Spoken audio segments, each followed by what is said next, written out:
Caleb Daddy Host Sawyer. Dang, dude, that is a moniker. It is me. You might recognize me as Neil, Charlie Kuntz from Community here. Real Neil with Pipes of Steel, Duquesne of Clan Duquesne, and all that jazz. And I have been sent directly by Kevin Lanigan to wish you a very Merry Christmas and also a big, huge nerd congratulations on your second child. The kid's so nice, you do it twice. That's awesome. Congratulations to you. Man, so that's an eventful end of the year and right in the week of Christmas. So pretty crazy for you right now. So I want you to know that I'm sending you good thoughts. Kevin's sending you good thoughts. That's not a bad way to end 2020, is it? It sucked so much up until now, and now you get a kid out of it. A kid who will presumably love you and look just like you and grow up to outpace you and over-succeed you in every way and replace you. That's fantastic.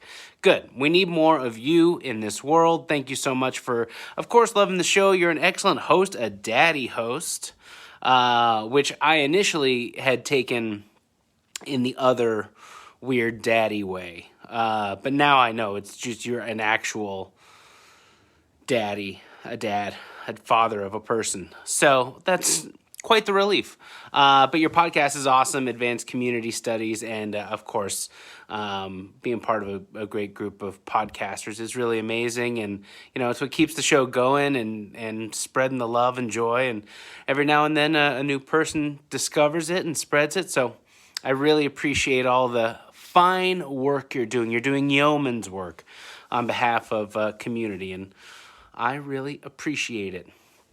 So, good luck. I wish I could say relax and enjoy the holidays, but it sounds like you're going to have a pretty wild time, so bear down for midterms. Oh, that was an accident.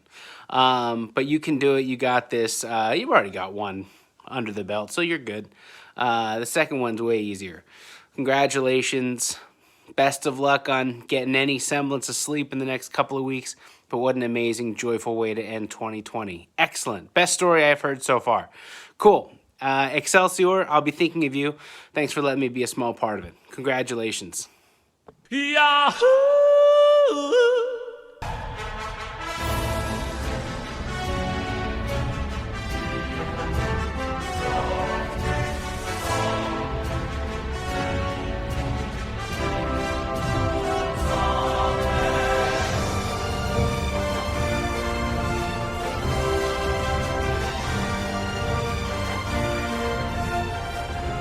I am excited to see also Marvel kind of trying to reintegrate some of these characters that we had from Fantastic Four. What do you mean? They showed us like a title card and everything. They were like, "We're doing it." Fantastic Four. Yeah, but I mean, I'm talking about like taking. Like, oh, we never brought this fight to the podcast, but anyway, Fantastic Four. No, I know which fight. I'm talking about Hulk still. Who should be in the Fantastic Four? Oh, we haven't. Classic Facebook Messenger fight, but we never brought it. Never let everybody on. I think that the most heated fight we have ever gotten into over Facebook Messenger was who the hell should play Ben Grimm. Yes, I say Adam Sandler, an angry Jewish softie. Again, there are 3 fucking Jewish characters in the Marvel Comics universe. They should stay Jewish. Ben Grimm, Magneto, and Peter Parker? Kitty Pryde. Kitty Pryde? Why did I not know Kitty was Jewish? She's Jewish, baby. I love that for her. Yeah, she's great. The one, like, Chris Claremont, the godfather of the X-Men, like, managed to sneak one Jewish character in. And it was Kitty Pryde. What the fuck was I talking about? Oh, yeah, Adam Sandler should play Ben Grimm. He's got the anger, because he's got the timing, because Ben Grimm is also the funniest of the Fantastic Four. Human Torch is supposed to be funnier, but Ben Grimm is funnier. I don't see them as distinct. I don't think either one of them is funny without the other. I think they are. They do work best in conjunction of one another. They simultaneously play, like, depending on the moment. It's like one's the straight man, one's the funny man, and then they flip. Yeah. Well, the Thing managed to sustain a somewhat popular comic book series on his own called Marvel 2-in-1, where they pair him up with a different Marvel character every issue, every couple issues. And that worked really well. He has chemistry with everyone. He does. Human Torch, I find less so, but that's immaterial. My issue with Adam Sandler, though, is I think he might be pretty good for a lot of the reasons that you say he would be good, but I genuinely do not think Adam Sandler would be able to pull off that kind of chemistry with everybody in the MCU as Ben Grimm needs to. Maybe he's lost the ability to. I know he used to be able to. Can he still do it? I don't know. There's something about. But Adam Sandler also is like notorious for being like extraordinarily likable to his castmates, and people work with him over and over and over again. He attracts literally everyone to be. There's in, like, nothing his I movies. would love more than Adam Sandler pleasantly surprising me. I think that would be one of the most amazing. Like if somehow Adam Sandler ended up being Ben Grimm, and I was like, this is amazing, it would be the greatest surprise maybe ever. But like, I also think who is it that Caleb thought would be good? Oh, for Ben Grimm, I can't remember. Oh my gosh, Pineapple Express. Oh, Seth Rogen. Yeah, Rogen. I think he could. I know he could do it. He's also like the most affable, likable dude. Yeah, him saying it's clobbering time rings in my head beautifully. Like Seth Rogen feels like a bit more of a grounded choice in that. But like, and maybe it's like the reddish hair that just kind of gives me the vibe of The Rock's. But you've also got a little bit more longevity in Seth. He's years younger than Adam, so you can a little bit easier. You can run that longer. But I think the big debate is John Krasinski. You say John Krasinski is 100% not right for Reed Richards. I literally don't know what the only reason to suggest John Krasinski is because you like John Krasinski. Like, and I am not about to be like, you didn't read the comics, but like, Mr. Fantastic. You didn't read the comics. But you didn't. I mean, come on now. Like, and I'm not even like the biggest Fantastic Four fan in the entire world, but like, Reed Richards is a stereotypical 1960s sitcom TV, father knows best, Fred McMurray style dad. He has the fucking haircut. He has the head shape. Like, he needs to look good in a Mad Men suit. He is defined by his comical rigidity. Mm-hmm. And it is then funny that his superpower is to be flexible and stretchy. Ha ha ha, do you get it? And, okay. I will leave the door open. Maybe Johnny Kraz could surprise me. Maybe Johnny Kraz could come in and like actually pull off that range. He's much too likable to be the other Reed issue. Richards. You said that you wanted to see the reason why people might want to see John Krasinski as Reed Richards is because then you could see him next to his wife playing his wife. Right. That is the main thing I've heard is Emily Blunt as Sue Storm. Emily Blunt as Sue Storm. 100% on board with. I'm 100% on board with. But the thing and I bring this up because honestly, John Krasinski, and this would never happen, but John Krasinski would make a far better Human Torch than he would make a Reed Richards. But there's no way in hell that they would cast a husband and wife to play brother and sister. Yeah, there's no way they would cast him to be brother and sister. Also, I'm sorry, Krasinski, you're too old for Human Torch now. You are. Yeah. He's a young. It's character. Just wild. I wonder. Oh no! Wait. Are they done with Captain America being like Steve Rogers? Like, are they done with Steve Rogers? I guess they must be done. I was just thinking like because having Captain America make a comment about Human Torch. Torch. But no, I think Evans is done at least for the foreseeable future. I guess you could leave that door open, but I also think. If you bring him back, you've ruined his happy ending, and I don't want that. Like, no. if we bring Cap back, it means something has gone wrong, and I don't want that for him or for Peggy. You know what I mean? We also already know that the mantle has been passed down, which, quite frankly, yes, let Sam be Captain America. I think, and I've said this before, but I haven't talked about this on the podcast yet. For me. If Marvel does this properly, the entirety of these next few phases is going to be quite literally a metaphor of passing the torch. I think, there's Human Torch, right? Well, I mean, we're gonna get it with Iron Man. I know what you mean. Captain America. We are, for better or for worse, gonna get it with Black Panther. There's gonna be a passing of the torch there. 100%. We've also, I think Brie Larson's going to be around for a while, but we've also already gotten confirmed a couple follow-up characters or have already been cast. Tiona Paris is playing Monica Rambeau, and Miss Marvel is going to be in it. Monica Rambeau, right. But I also think, and this is what makes me excited, because additionally, as reflected by a lot of the Marvel Now stuff as well, and what they're hopefully doing, this passing of the torch also represents, hopefully, Marvel finally coming into their diversity, right? This comic company that fundamentally, like, look, X-Men fundamentally has been used as a metaphor for civil rights and AIDS crisis. Like, literally always used to represent diversity of some sort.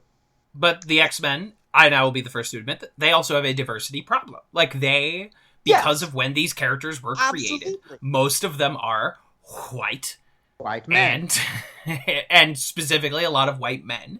And that doesn't work as well. It doesn't work as well. It feels like cheating. It feels like when I play a fantasy video game and they're like, we're all racist against elves, these lily white elves. And I'm like, okay, come on. Okay. It's the big flaw with anytime you do like a sci-fi or a fantasy race metaphor. It's okay, but you're making a metaphor out of something that you could literally just talk about. Right, the X-Men... This isn't a metaphor, this is a real fucking thing. Why don't you just minority metaphor of the X-Men is integral to the property. It is also fundamentally flawed, because in real life, I know it is a day after December 21st, but unfortunately black people cannot fly and shoot lasers out of their eyes at this point. So it's a fundamentally flawed metaphor, is that until we gays attain our superpowers, it's a flawed metaphor.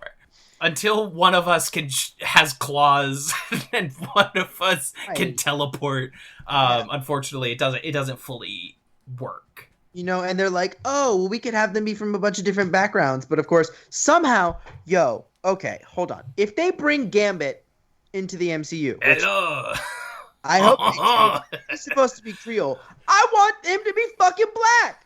Yeah, absolutely. Can we have a black Gambit, please? Can we please have a black Gambit? Please, 100%.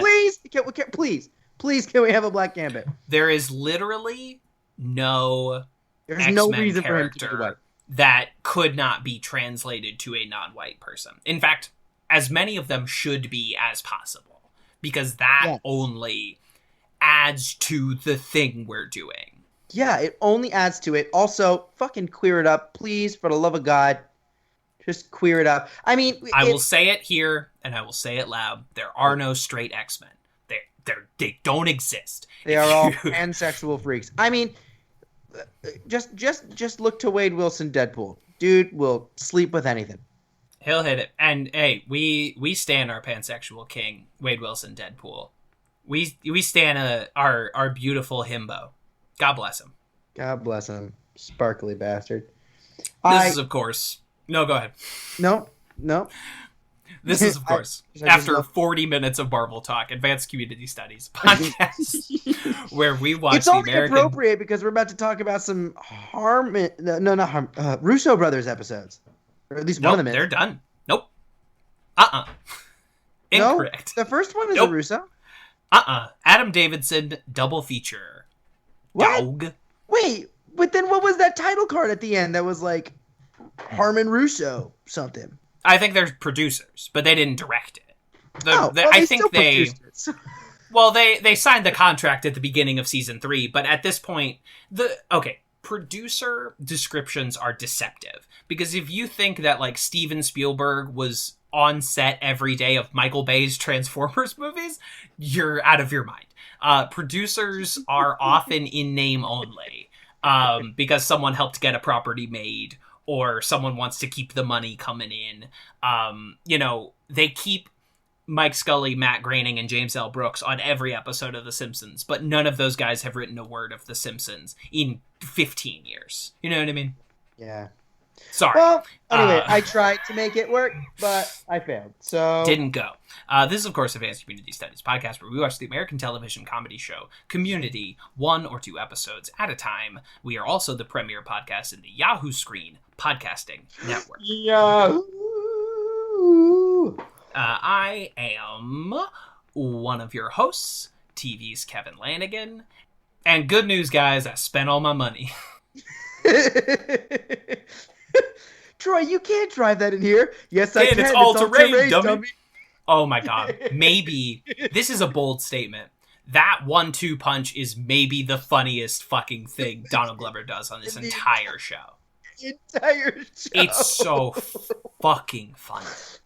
Yes, I can. It's all-terrain, dummy. Oh, shit.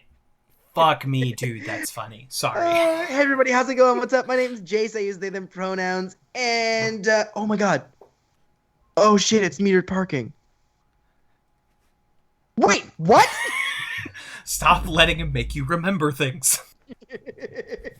How did they... I love that because there's such a close-up shot of just face. Just like... Oh, the tilt...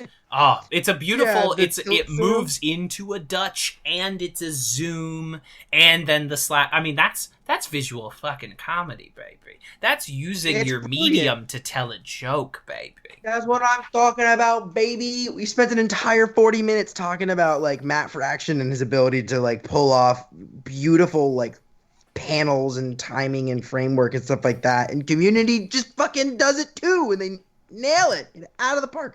I'm not going to lie to you. I am not going to lie to you. I mean, I wouldn't outside of this anyway, but I'm not going to lie to you. Yeah, you're welcome. This episode might be one of the funniest episodes in the entire show. The fake flashback episode? Like, sorry? The fake flashback of our 2 episodes? Yeah. It's pretty fucking good. Only because, look, I mean, like, there are other episodes that, like, you know, I mean, first of all, this has got a great concept. This has got a fun device that they're using. It's that... what is it called? Anthology. It's an anthology type episode, which we know, Harmon likes to do every once in a while. Second for second, like laugh for laugh. I think this is one of the episodes that I have, upon recent memory, laughed most consistently through the whole thing. Yeah. Like, just like bit for bit, probably most laughs a minute. Yeah, and the fake flashback structure just allows you to layer jokes on top of jokes on top of jokes in a way that this show can't always do because they don't have a 30 Rock ability to quick, let's flash back to a joke and then come back. They don't, that's not in the language of this show.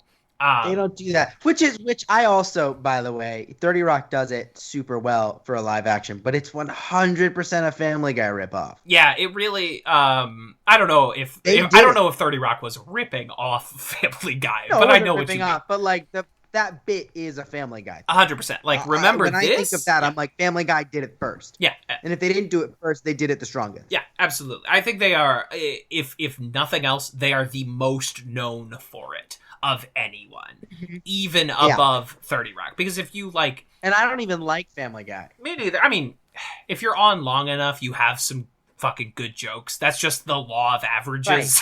Right. But it's not... I loved it when I was 15, and I have since not enjoyed much of it. But, c'est la vie. I just started laughing in the middle of you talking just a few minutes ago, because I'm thinking back to, like, Troy with his hand. Is it the hand bit? Shirley comes in with a box of all of her boys' toys and gives Troy, he goes, second place karate.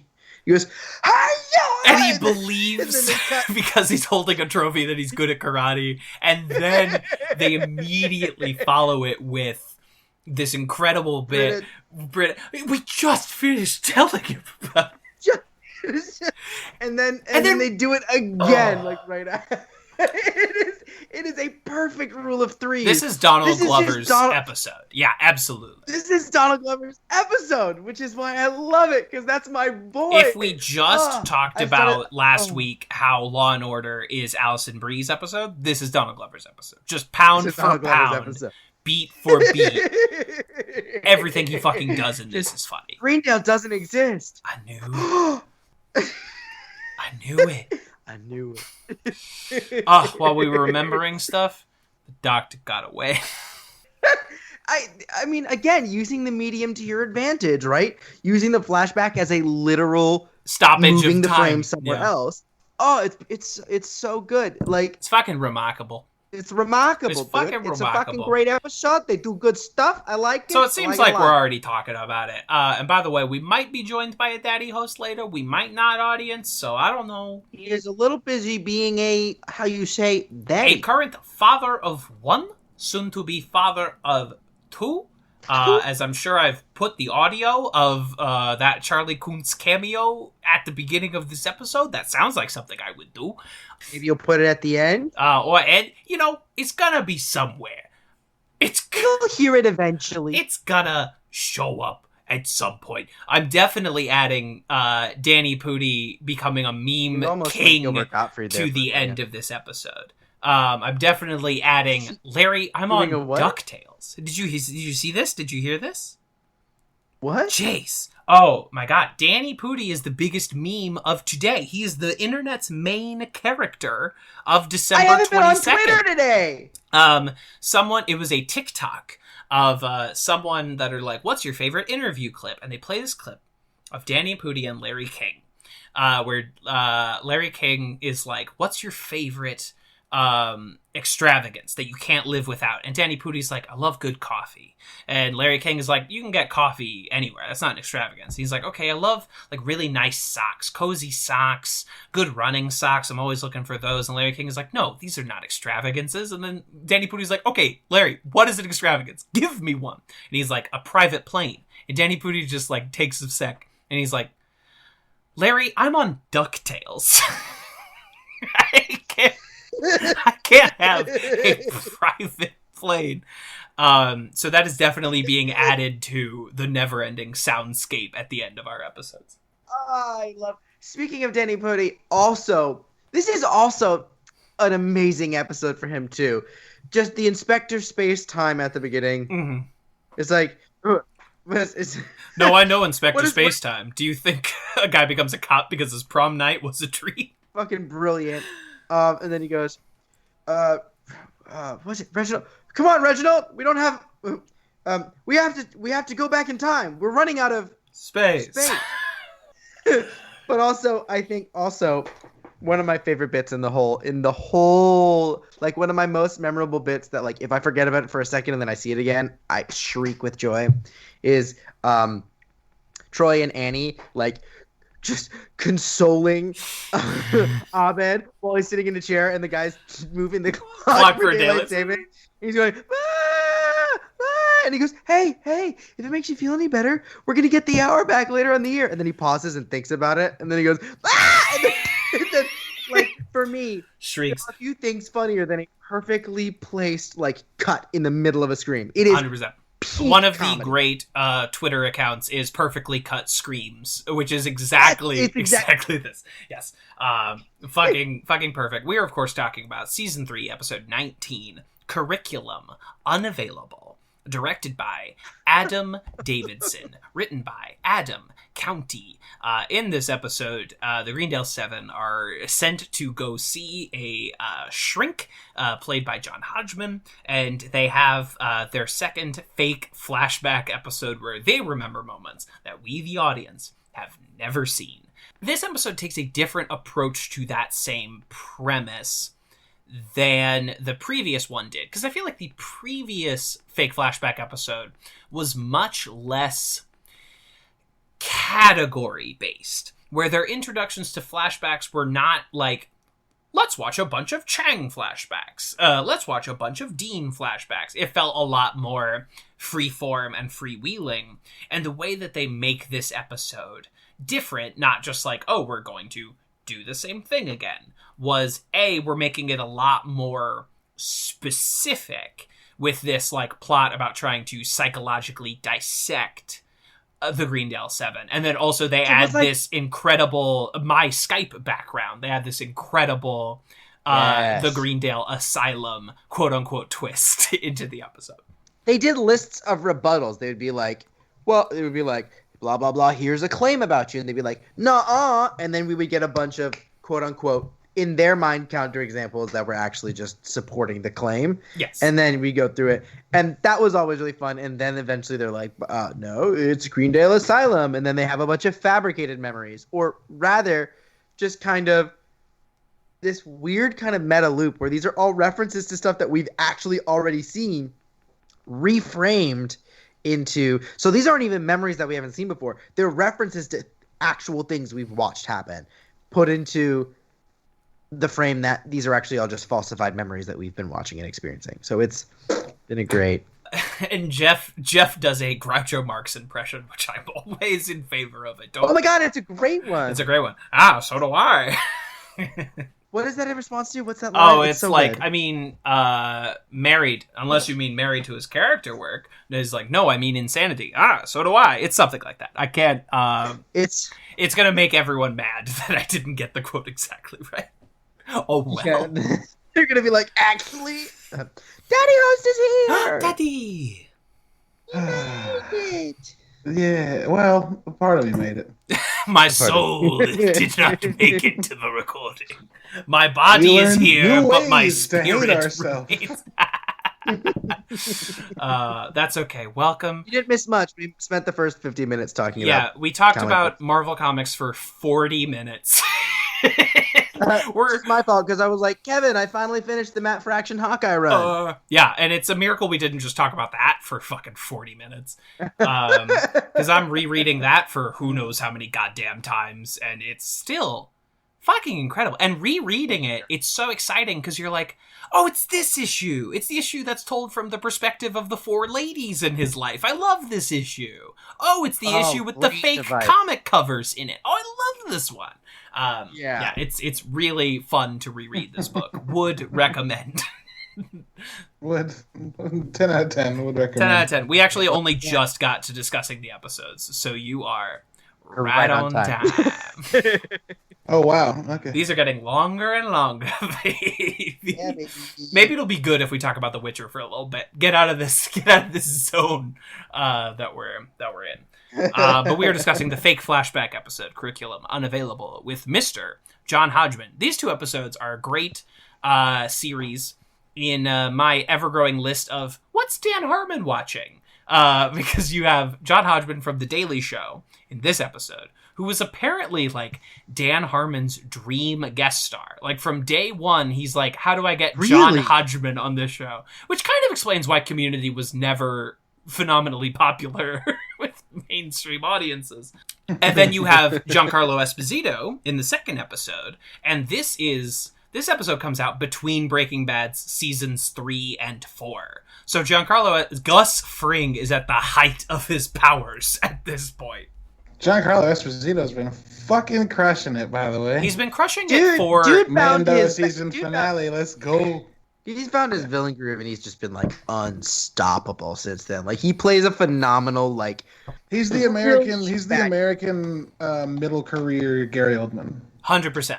Where I love when Gary Oldman was the bad guy in Fifth Element and The Professional and Air Force One and a couple others, and people were like, I fuck with this dude as a bad guy because he's got such an affable face but such a hostile personality. Yeah. And then Giancarlo Esposito's like, oh, that's the uncle that I see every Christmas who gives me nice things like $2 bills from the 70s. But also might kidnap people and murder them. 100%. He's got a beautiful. I just love any time because Giancarlo Esposito is acting in Spike Lee movies in the 80s. He's been around forever. He's in Jim Jarmusch's Night on Earth. He's been around forever. And then he shows up on Breaking Bad as everyone is starting to watch Breaking Bad 3 seasons into Breaking Bad, and just has been on a non-stop run ever since. And I love that for him. Him. It's great. Jonathan Banks, same way. He's got an ineffable air of superiority to him. I think it's largely because he has easily one of Hollywood's best resting "I'll fuck you up" faces. He's so because just his normal "I'm gonna be seething look at you" face is he his face isn't menacing, but it has such intensity that the second, as an actor, he puts that motivation to like intimidate. Ooh, it is powerful. It's really it's his face is an enigma. You know, it's like there's something really soft about him. It's the perfect. But when he puts on the intensity, he has the perfect Kuleshov effect face. Like it is. When we developed the Kuleshov effect, we were thinking about Giancarlo Esposito. What is that? What are you saying? The Kuleshov effect? The Kuleshov effect is an editing principle. It was developed by Kuleshov, and he took footage of a man with a blank face, like intentionally nothing on his face, and he intercut it with different things. So he showed one audience intercut footage of this guy's face and a bowl of soup. And the audience went, oh, this guy, like, plays hungry really well, like, really subtly. Then he showed the same footage of that man, but intercut with children playing. And they're like, oh, this man shows, like, pride in such an interesting, subtle way. And they showed the same footage of his face, but, like, with violence. And they're like, this man is terrifying. And it's that actually film acting is so closely integral to editing, and you can edit anyone into showing any emotion. And Giancarlo is, to his credit, perfect. Yeah, look at anything David Fincher has directed, honestly. Like, I know he doesn't edit most of his movies, but I know that he's super, super, super hands-on in the editing room. Yeah. To the point where people are like, get out of the fucking tent. Leave get out of the me village. alone. Like, we don't need you over here. Yeah, I'm fine. Just direct your fucking scenes. But watch Jesse Eisenberg in The Social Network. There are scenes where his face is like... Jesse Eisenberg does a great job that entire movie of having a very dull face, like Zuckerberg. But when that dull face is superimposed with like him drinking and then like upbeat Trent Reznor and Atticus Ross score, and they're putting together code to like build Face Mash in the beginning, that face is seen as like this like quirky, fun, determined Determinated. Developer. And then you see that same face later. You see that same face later when he's being interviewed and upset.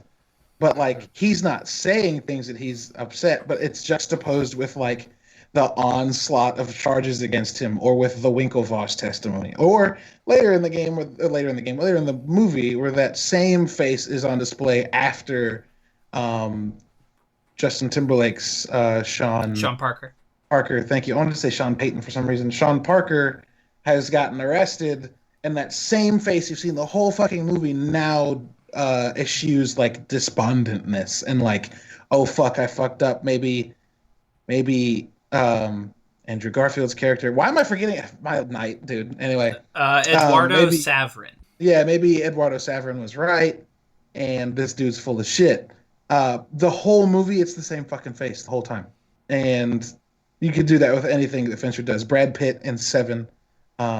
It's Daniel Craig in The Girl with the Dragon Tattoo. Like, he's very good at getting a face and then painting with it instead of using the face to paint the scene. And that is not to discredit like the work of any of these actors. Film is such a collaborative medium that like the performance has to work in hand with the editing, in hand with the cinematography and the lighting. Like it's all synergistic and in service of the script that they're working with. That it's all working in tandem like that. And that's fucking beautiful. I love that. Have you guys tried this together mode on Skype? I just hit it. What is it? This kind of broke my brain a little bit. We are at the park together. Did I do this and it changed for both of you? Yeah, I can. Yes. We are hanging out at a park together, which is interesting. It's very weird. Why not put us in like something that? I'll go back. I don't know how that happened. Take it back. Oh, I went back, but now y'all are stuck. So, now we hanging out in the park. Booyah. Booyah, booyah. Booyah. But anyway, that was a fun divergence about the Kuleshov effect. I also love that we can't go 2 episodes without talking about The Social Network, and I love that for us. Or Star Wars. Or Star Wars. It was Giancarlo Esposito is here. It's unavoidable. I'm not talking out of my ass over here. No, absolutely. I'm referencing things. He's on a very popular TV show, and that TV show has the word Star Wars in the title. Like, it's okay. It's come up. We were overdue for an extended Marvel Comics conversation, and we finally got to it. So good, we've checked that off the list. I think it makes sense because we put it on pause, and then they finally were like, all right, after a year of not saying anything and not getting anything, here's everything. Yeah. Y'all, I don't know who that was I was just doing. It was almost Patrick Warburton, but not. It was almost I feel like I almost went like Tim Cook at like an Apple thing. Like, Cupertino. It was Patrick. Hope you're having a wonderful day. What I have for you is the iPhone 17. What the fuck is this? Hello, I am Tim Cook.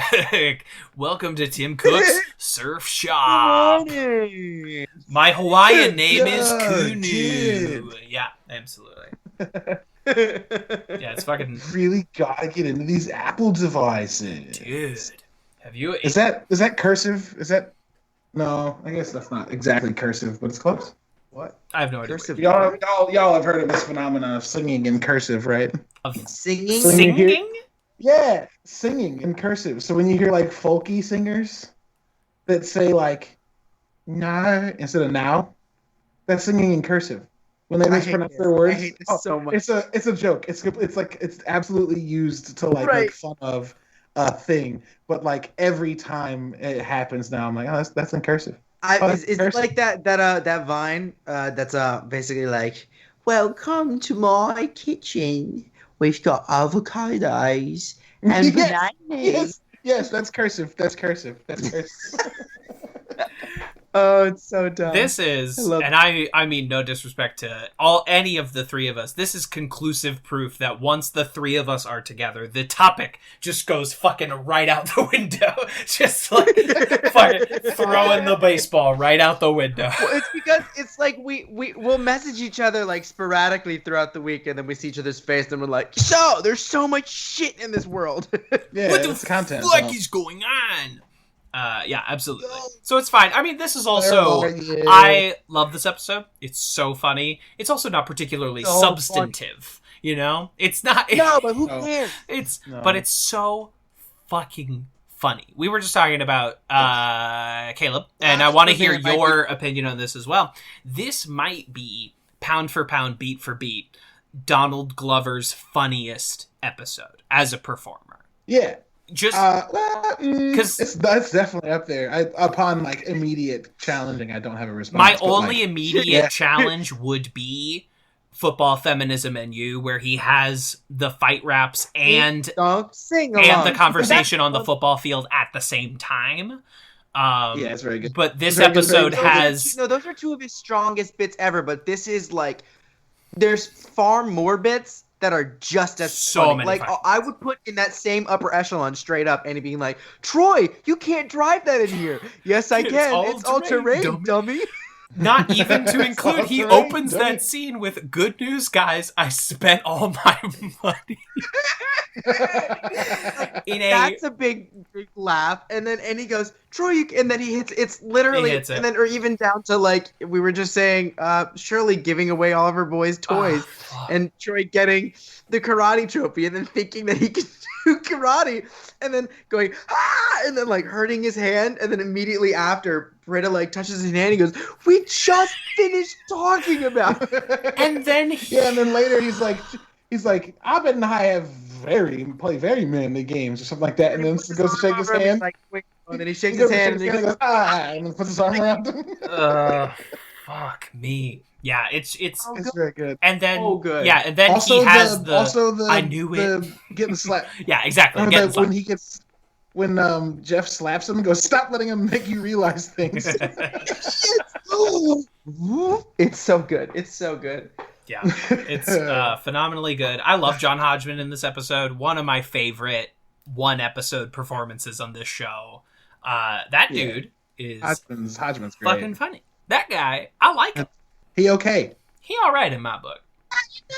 Not bad. One of That's a the good job. few Well made. men that wears only a mustache well. Yeah, One of the few. One of the Sam Neill. Yeah, Sam Neill. Well, Or no, Sam Elliott. Sam Elliott. Sam Neill. Well, maybe Sam Sam Elliott. Neill. I'll give him a chance. Sam Neill pulls it off. Peaky Blinders. I've got another one that's really true to form for us, and that's Henry Cavill. Henry Cavill, Correctamundo. Correctamundo. Paul F. Tompkins, a classic mustache. Christian Bale. Christian Bale can pull off a fucking handlebar. Okay. Dude, watch Christian Bale in Hostiles, where he plays a ex-Union soldier escorting Native Americans, or escorting people through a Native American territory. And obviously we're forgetting Mustache is- Tom Selleck. Obviously we're forgetting Tom Selleck. Does Tom Selleck get credit for being able to wear a mustache, or does he lose credit for not being able to not have a mustache anymore? Well, like many old men, he's transitioned from mustache to full salt and pepper beard. And it's a good look for him. Tom Selleck. Handsome man. Yeah. I've got another one. Oh, Love it. Another very funny man, Nick Offerman. Nick Offerman. Pulls off the stash quite Pulls it well. off. I Donald Glover pulls off a mustache, yo. Donald Glover can pull off literally anything. my My clothes. clothing. Yeah. Yay. We did it. We did it. We did it. 3 We are days. one. Yeah, you fucking love to see it.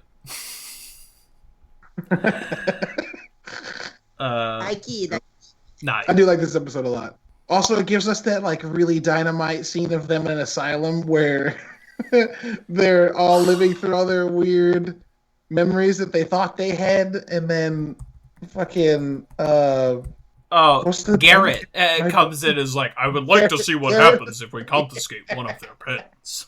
yeah, it's great. Great bit. And- Great bit. And I don't know if this is like a conscious reference, but in that sequence, one of the orderlies is played by Abraham Ben Ruby, who is a very famous ER actor, like had a huge part on ER.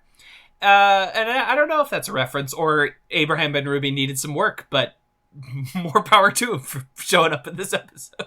Sorry, that's all I got for him. I had to. It just needed to leave my brain. Yeah, it had to come out. It had to come out. That's what this podcast is for, mostly. It's just like, Yes, just us dumping our thoughts onto something. I need to ask someone about Abraham Ben Ruby. Please, Someone help, quick! come quick. Yeah, it's fucking funny. And I loved it. I love this, like, brief... I mean, it's like Community going so far up its own ass, but, like, recreating famous Community moments in a One Flew Over the Cuckoo's Nest asylum, the fake trampoline, mwah. You're welcome. You're welcome. And he starts clapping. And he's like, And he does it just as good in this episode, which... Sorry, Chevy. I didn't mean it. I didn't mean to hurt you like that. I did. Fuck you, Chevy Chase. Fuck you, Chevy. Chevy, who's about to appear in the fourth Crocodile Dundee movie No way. as himself, and the movie way. is called The Very Excellent Mr. Dundee. Is this real? Are you joking? I am not. I mean, I see that one more time. This is the poster. Don't. The Very Excellent Mr. Dundee. We're all familiar with Crocodile Dundee because we all watched Vaguely. VHSs in the 90s. Yes. And of course there was Crocodile Dundee, and then there was a sequel, and then there was the one where he of course came to Los Angeles where anything is possible. During our brief obsession with Australia as a comedy country. And this movie, The Very Excellent Mr. Dundee, features Chevy Chase as Chevy. He's on the poster. John Cleese as John. Assumedly, they are both playing themselves. Olivia Newton-John. Wayne Knight from Seinfeld and Space Jam and Jurassic Park, of course. And Reginald VelJohnson from Family Matters. Many of these people I feel I haven't seen in 10 years. And I'm just happy they're getting a paycheck. If Wayne Knight is getting a paycheck, I'm a happy man. I can sleep easy at night. Honestly, secure the bag. Secure the bag.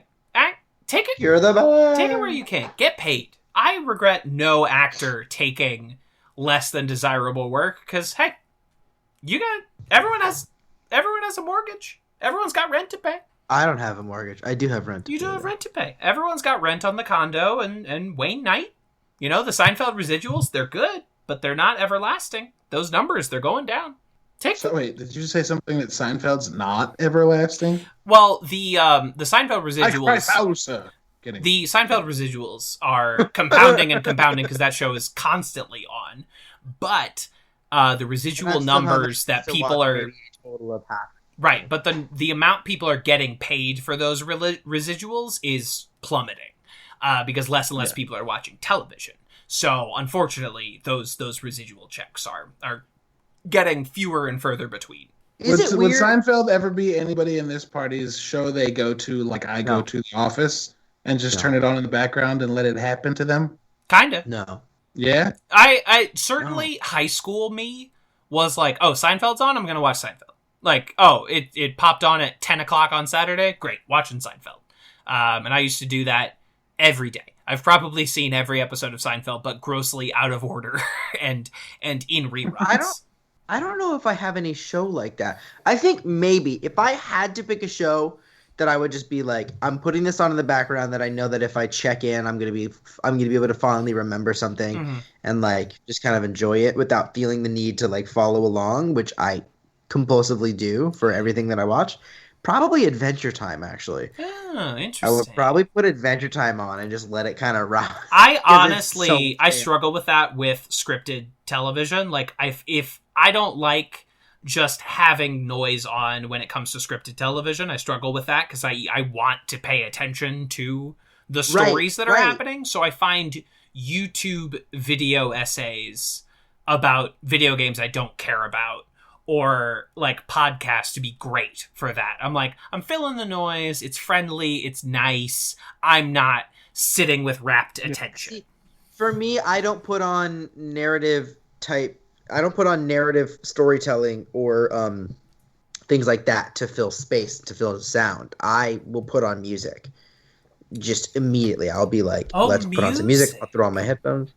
Yeah, ever heard of it? She's fun. I've been thinking about it. She's groovy. Yeah. Groovy.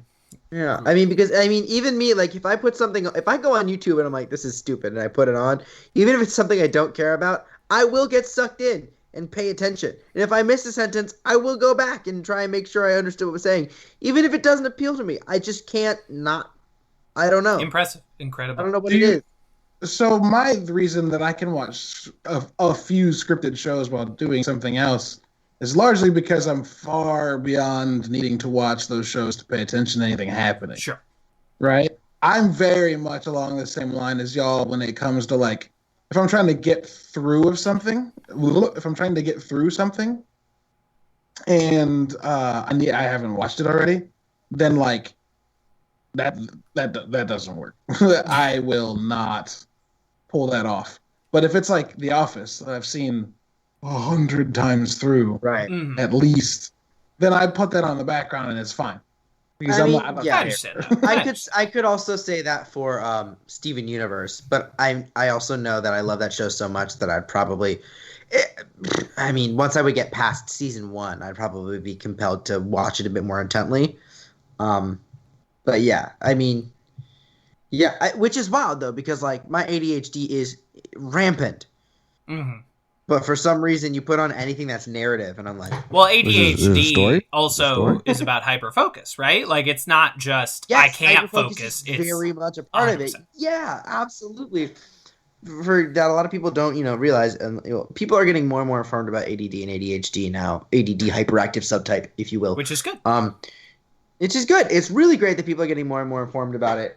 It is a, quote, disorder that has... that is very real. I'm not about to say it's not real, but it has more to do in its diagnosis with the fact that learning environments are not conducive for those types of brains than it does them actually being disordered type of thinking. Right, and that's good. So there. And it will only help both students and teachers if we become more informed about what will work for students. And not every fucking student will be receptive to the same type of stimuli. And it will only help everyone if we become more informed and work to make this more equitable for everyone. Without even getting into the idea of like, especially early education, simply being a method of, I don't know, coercively programming children to get used to waking up early and being on time for a corporate job and like doing this. Like it's not about what you learn in school. It's about getting you used to conforming to a set of rules and being on time and corporate productivity statistics, which is why when you get to college, you're like, wait, what is this? This is totally different. You know, elementary school. Yeah, college is not. So I was like a 4.6 GPA on a 4-point scale, high school student. I fucking crushed it. I got to college and was like, wait, I'm in charge? That happens to a lot of people, my man. Like you are far from being alone in that regard.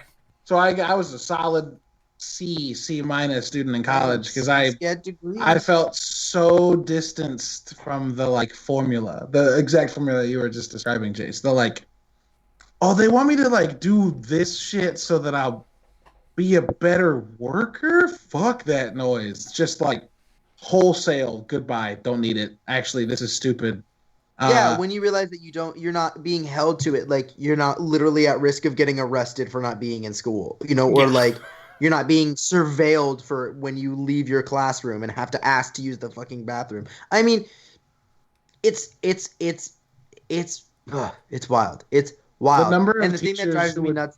I was saying the thing that drove me the most crazy was the fact that it would be like. They'd be like, elementary school, we're preparing you for middle school, we're preparing you for high school, we're preparing you for college, you get to college, and then they're like, yeah, fuck all of that. None of that was relevant to this kind of structure. I remember very specifically being in, I think freshman year of college, and I have another freshman year of college story coming up about the next community episode. But I was in that class, and the professor asked us, because I was in the honors learning community, quote unquote. So we had these kind of like unstructured classes that didn't have a real definition. And he was like, why are you in college? And so many of us were like, well, we have to get ready for jobs. We have to like get ready for the career field. And he was just like incensed. And he's like, it's ridiculous that we don't value the idea of getting an education for the sake of being educated and informed. It's like we only value it as a track to future employment, and we don't value the mere act of knowing things for the sake of being a better rounded and human being who can interpret the world around. So there's productivity. There's a conversation I had with a professor. So two things. One thing is the number of times I was told by professors that I should go to class because after all, you're paying for it. First of all, that shit never worked on me, and most oftentimes my response was, I'm paying you to leave me the fuck alone. Right. Which didn't sit well with many teachers, with many professors. But like, if I didn't feel well, I'm a fucking depressive writer. Y'all know this. I would wake up some days and be like, actually, I'm going to drink and watch films and try to inspire myself to write some shit. And that happened. I have pictures of me at 10 a.m. with a freshly poured beer in the social network on, or fucking the Modern Times on, because I'm like trying to like watch something and glean some deep learning or whatever. So yeah, they were like, well, you're wasting your money. I'd be like, actually, no, I'm not. I'm living rent free, eating without cost, and it's fucking great. So shut up. The second thing is, I had a conversation with the professor I valued the most. I valued many professors, but the one I valued the most was a man named Bernd Estabrook. He was my German teacher. Dude's great, and probably one of the smartest people I've ever met. He explained exactly this issue we're going over, and it was that, like, the problem with, like, school up until high school is it's all, like, run by systems, right? It's all run by... in a system, every school you go to is a part of a bigger network, and like they just try to load you full of information to make you the most prepared. But he said the biggest problem was when you get to college, any good professor worth their career is going to spend the next however long they have you teaching you how much of that information is unimportant. Like college is where you go to learn to forget things. because You're you're going you to learn figure how to out think. that You a lot don't of the learn how to school memorize things. Yeah, you realize that a lot of the time you were in school learning, you were learning shit for a very non-specific. Yeah, the function. Yeah, what I was trying to say people. earlier was the function of all that learning was not for you to get that information. The function of that was for you to get programmed into showing up somewhere on time, wearing the proper clothes. Like it wasn't about you need to know biology, chemistry, physics, and all this stuff. And some of these might be relevant to your field later on. Some of these stuff you might enjoy learning about. Physics, astrology. Sorry, for some Right. reason my brain just fucking I love Animaniacs it. song. I love it. But like, yeah, the function of it was not about the content you were learning. The function of it was, and there are outliers, obviously, and everybody has that example where they talk about that one teacher that fucking ruled, right? That made them love something, right? That brought that spark of enjoyment of learning. That's awesome. That's rad. That's a teacher. That's not education. The education system structurally is not designed for you to learn things. It's to program you to get used to getting one of those. The structure of education that we still see today was based on when we still had like children working in factories. It was factory mindset programming. You get through high school and then you jump into a job at a factory. You show up on time, you wear the proper clothes, you do what you're supposed to, you obey, you go to the bathroom only when you need to, and you go back to your seat. It is literally designed to get you prepared for that kind of lifestyle. And then we've moved, quote unquote, we've moved past that standard within the workplace, which is complicated within itself, but we've still maintained that essentially maintained that education. Only partially true. Yeah. Only. Well, I mean, that's only when it comes to like actual machines and like production lines and stuff like that. But still, the corporate structure and the management structure, it's all the same because it's capitalism is a freaking curse. But like 40-hour work week was established because they couldn't work us to death anymore. Yeah, thank you unions for allowing us to still not using it. Yeah. We're still using it, and but at least this time, because of unions, they don't lock us into the building and chain the doors there. And, for now, and we get weekends, holidays. Yeah, Some people get weekends. Yeah, well, that's true. Ugh. Yeah, and I feel like a lot of people that have been programmed by the American conservative mindset will watch like a fucking Christmas Carol and be like, Scrooge is a jobs creator. Why should he change this guy? Every single person. See, I watch a Christmas Carol and I go, this is straight up anti-Semitic. Ebenezer is a traditionally Jewish name. He's the old guy that's got a bunch of money and a big nose, and he doesn't like Christmas, and then he gets haunted by a bunch of ghosts, and he's only accepted as a good person when he accepts Christmas into his life. Tell me that's not anti-Semitic propaganda. You can't. You can't. Also, Charles Dickens was like a known anti-Semite, so. I can't. I can't. Cool, just ruined one of my favorite Christmas traditions, if that's fine. I mean, hey, I'm fucking with you. I was in a version of A Christmas Carol as a young Jewish person, so, it's again, schools teach us to hate ourselves. We learned new ways to hate ourselves. And that's what you missed on Glee. So the next episode we're talking about, season 3, episode 20. The only episode that I might have actual legitimate structural feedback for. I also have structural feedback. Season 3, episode 20, Digital Estate Planning, directed by Adam Davidson, written by Matt Warburton.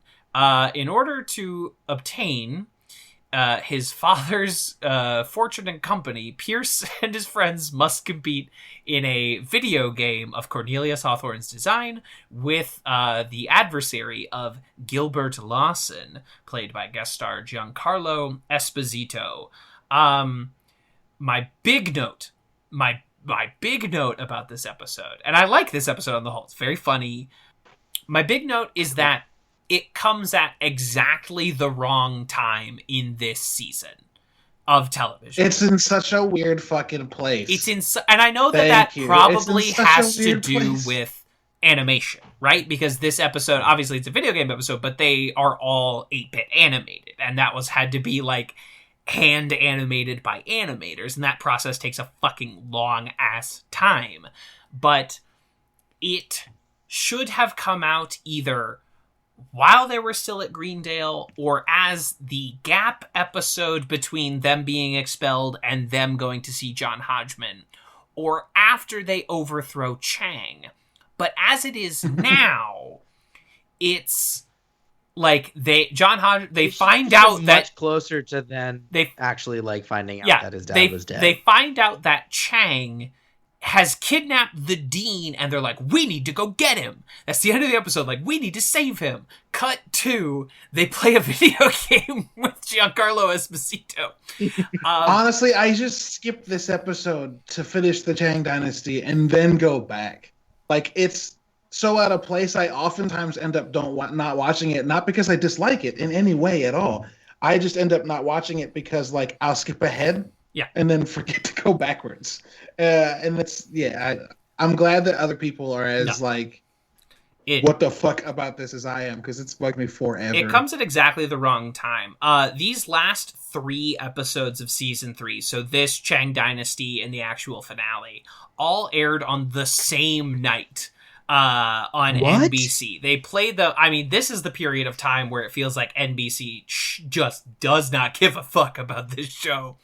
And so they burned off the rest of this season on May 17th, 2012.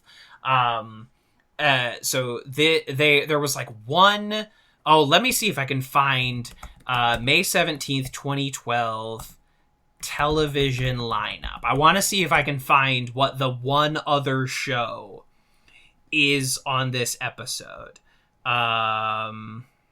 Or, you know what, I did that sentence make any sense? Evening? I've had a very full Moscow Mule. Say it again. I want to find, because there's a 4 sitcom block on NBC on Thursday nights. I want to know what the one other show was that was on the slate, because it was Community episode, other show, 2 more Community episodes. It was just the wildest night of programming I've ever seen.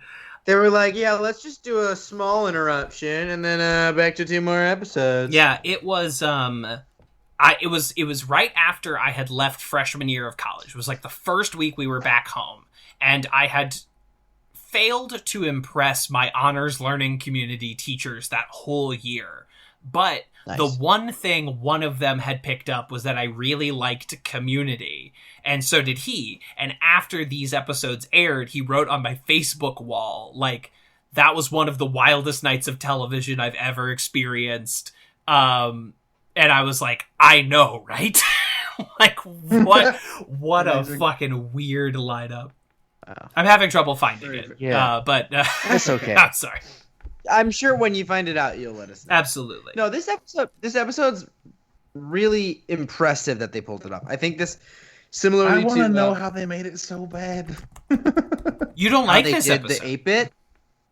You want to know how they made it? Sorry, when you said I want to know how they made it so bad, I thought you were saying this episode sucks ass. I thought that's what you were saying. This episode fucking rocks. I want to know how they made it. I desperately want to know how they made it there. That's how you say that without being confusing. Yeah, it's a really rad episode. No, I think just seeing how they pulled this off, there's also so many small details, because with this format, there's not like angles and, different. The frame is a totally different creature than it is in like an actual thing. Like, you see full bodies and you see so many different characters at the same time, that there are like little things that happen between characters that aren't the focus, just because the animator was like, okay, while this scene's going on right here, let's just have Troy. There's one part where Troy and Jeff are just like punching each other for no reason. I don't know. I don't remember when it happens in the episode. They're not the focus. Neither one is talking. I'm pretty sure Britta is talking. And sure. And they're like fighting, they're like walking over a bridge or something, and you just see Troy and Jeff just going. Psh, psh. And that's funny. I like that. And it's just there.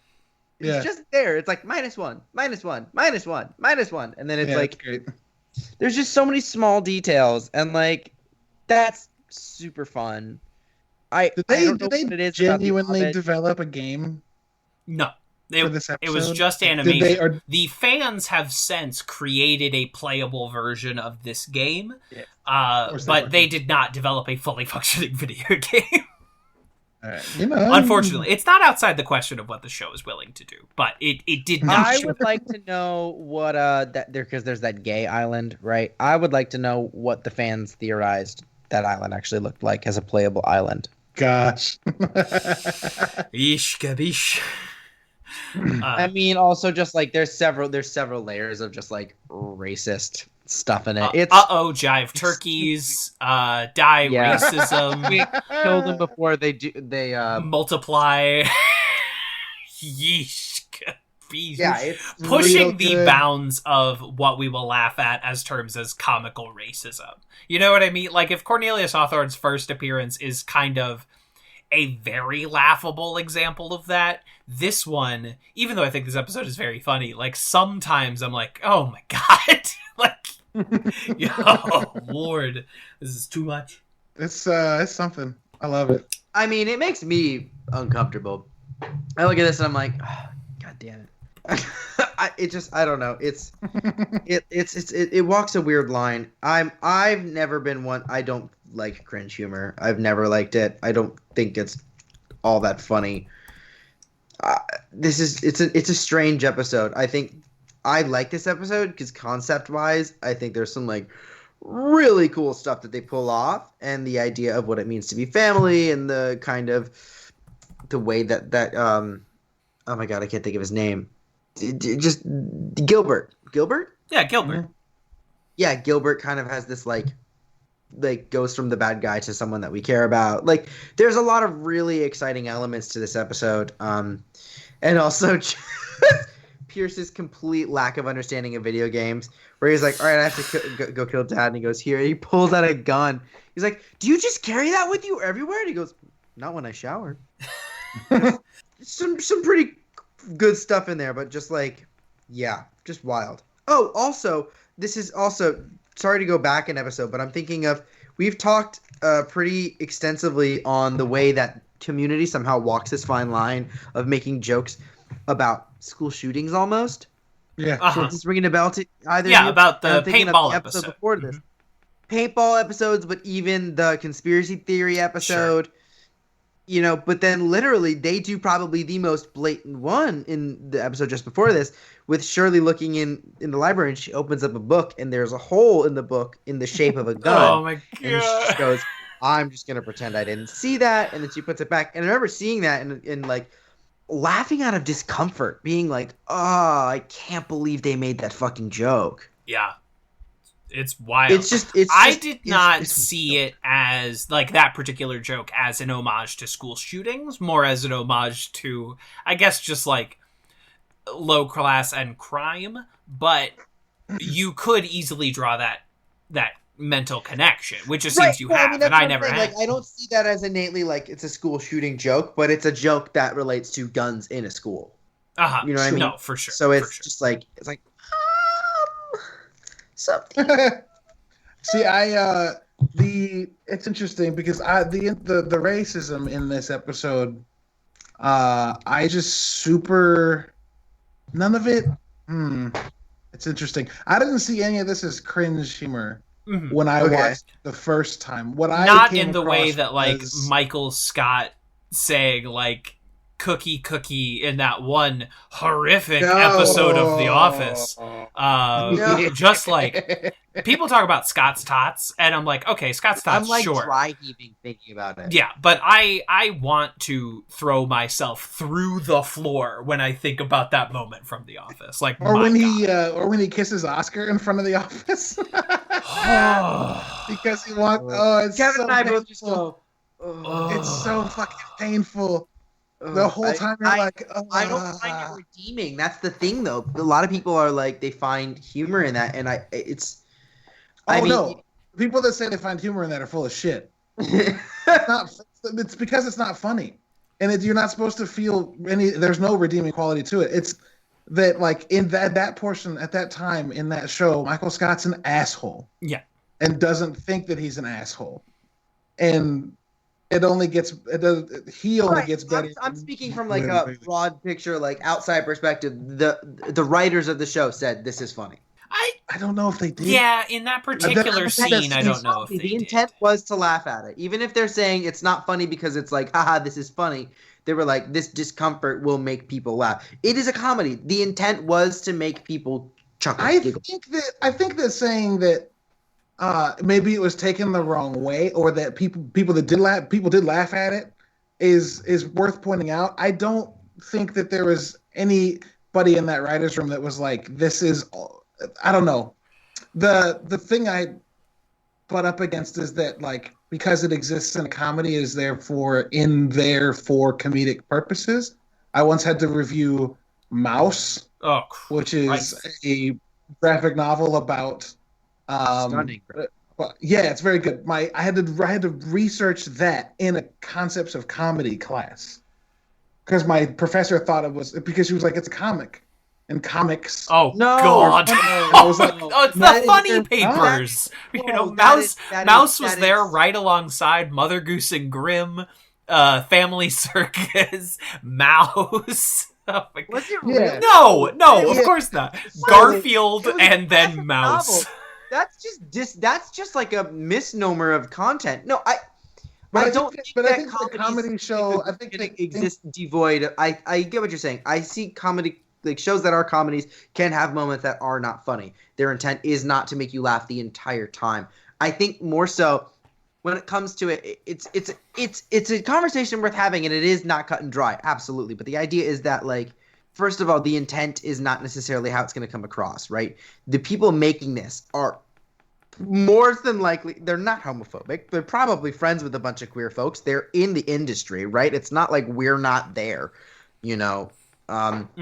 Well, we could go for a little bit more, but I digress a bit. The idea is, like, you go in the room, the idea is, like, this is funny because it's so blatantly wrong, and we can laugh at the discomfort of like the absurdity of it. Like, we laugh at it. It's like laughing so as to not cry kind of vibes, right? So as to not, and that I get, but I think the problem comes when you when you expose it into a society and a culture that is not at that level. It subtly implies that these things are benign and laughable to people that have violent tendencies.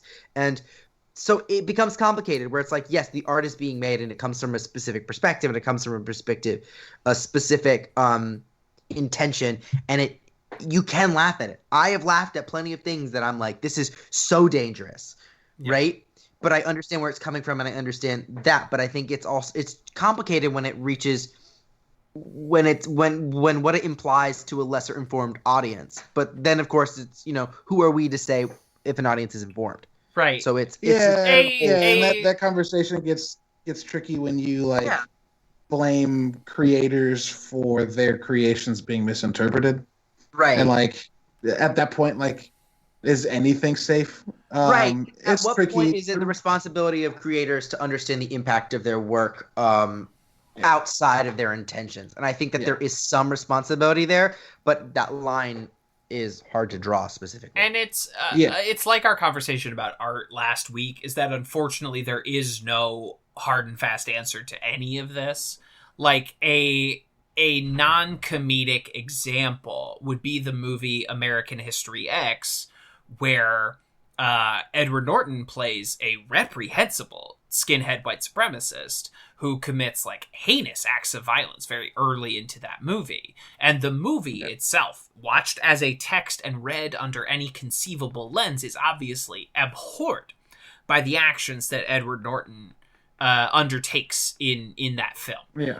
But that film has also been adopted by white supremacist groups because the way those scenes are shot, the Edward Norton's performance makes him look like exactly what these people want to become, right? And that is not the fault of the director of that film necessarily. And also the cut of the film was pulled away from his hands to the point where he wanted to take credit off of it. So there's no, it's tough to find these lines. But I think that's also important to notice, that when a director is able to go, I want to distance myself from this, because at that point you can tell that the impact is not going to be what right. the Whereas intention the is. alternative example, and I am cribbing my notes from the great video essayist Lindsay Ellis at this point, is that like no one can watch The Producers, a movie and a Broadway show that have a show called Springtime for Hitler in their movie. No one can watch those movies and take them as pro-Hitler. No one can watch that scene in that context and adopt that into a white supremacist ethos, you know? They can't, but I think this, I mean, it's all really complicated, right? Because I've also had in-depth conversations, especially with the rise in white supremacy in this country. I should say the further rise. The republication of the republication of Nazism in America and neo-Nazism in America, right? Yeah. Shows like The Producers, while written by Jewish folks, and the history of satirizing Hitler is deep and wide and long. Gay. Yeah. The Chaplin did it. Brooks did it. Like right. we've all It's a Family very Guy, common thing, the and aforementioned Family Guy. It's one of those things. It kind of evolves though, and the lens that we view it is evolving as well. And at a certain point, it's important for us to go, okay, now let's take a look at if we were to do a production of The Producers now, are we when Hitler is no longer the face of Nazism? Let's really, sure. I mean, like, he is the historical face, but the current face of Nazism is not Hitler. So when we present Hitler and Nazism as something that's laughable, right? Mm-hmm. It's just like, let's laugh at this. This is so funny, and it's benign enough that we can make jokes about it. It enters in a new realm with this new lens. As time moves, the ways that we respond to these figures has to adapt, you know? And so but that's with all art. As time passes, we are going to view things that we thought were acceptable as not acceptable. And we're going to, at some point, it might even be possible that we get to a point where stuff that we're like, that was unacceptable, and go, actually, I don't know why we were caught up on that. It really wasn't that big of a deal.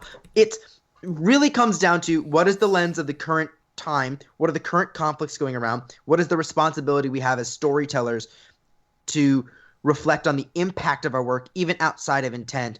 And whose other voices are we listening to in the room? You know, if we go into a room and it's a bunch of Christian producers and directors and actors and stuff like that, putting on a show that was written by a Jewish guy to make fun of Hitler, right? It's a slightly different lens. We need to be aware of these decisions, you know?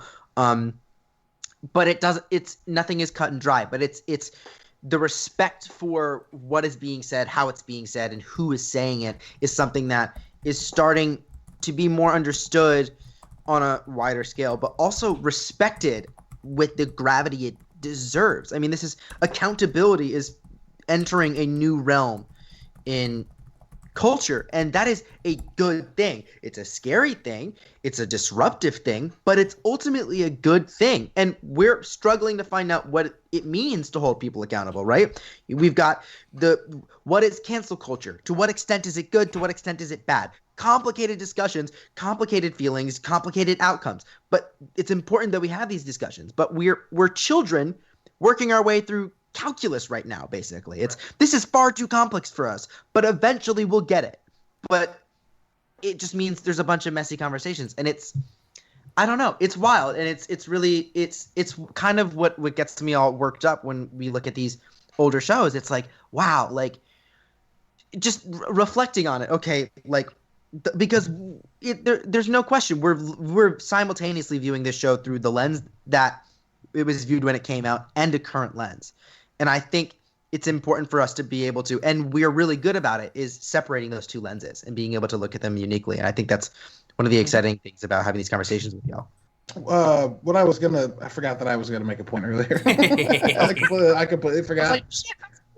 So the way I saw this episode, in terms of its like dealing with racist things, man, none of it felt weird or bad to me. Like, we've met his dad, and we've already made clear he's the Abed of racism.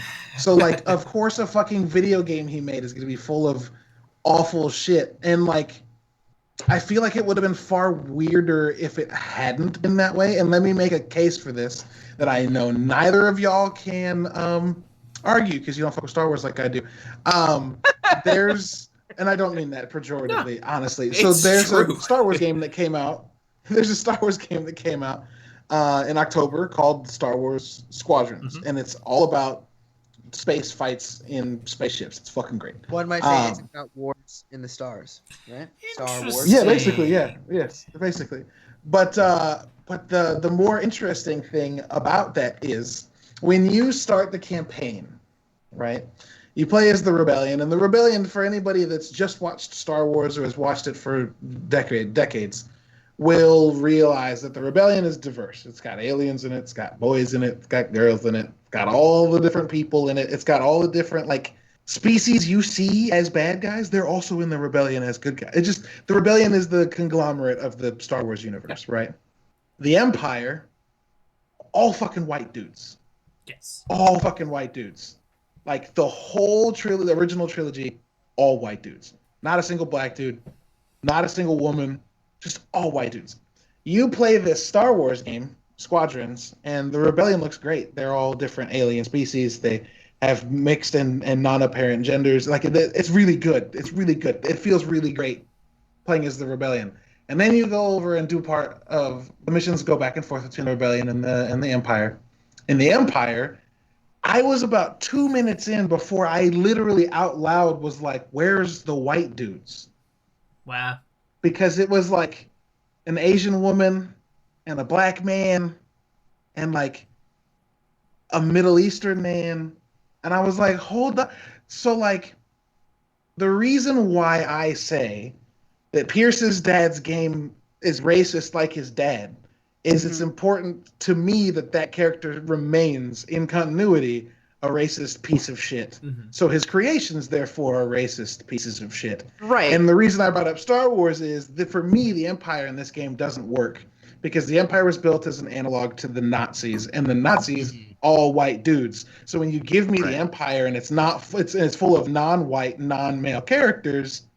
Right. No, I think it is important. We talked a little bit about this before you jumped on of how you code a villain, right? How you code the bad guy. In both of these cases, like what you're saying with Star Wars, and in this episode, they're clearly coded as the bad guys, right? So you look at this, and also, I'm not exactly the person who can make this claim, but I feel like Jive Turkey isn't exactly the insult that it used to be. And it also has everything to do with context as much as it does the place and time it takes place, right? Right. When Troy goes, jive turkeys, that's objectively fucking funny. Right. You can't get upset about that. But if some old dude on a porch in a Clint Eastwood movie was that would be different. Right, exactly. But he would be the protagonist of the movie in a Clint Eastwood movie. Right. And then at the end of the movie, he would die in Christ pose. See Gran Torino. Sorry. It more so represents these racist tropes more so represent just how laughably out of touch this villain is.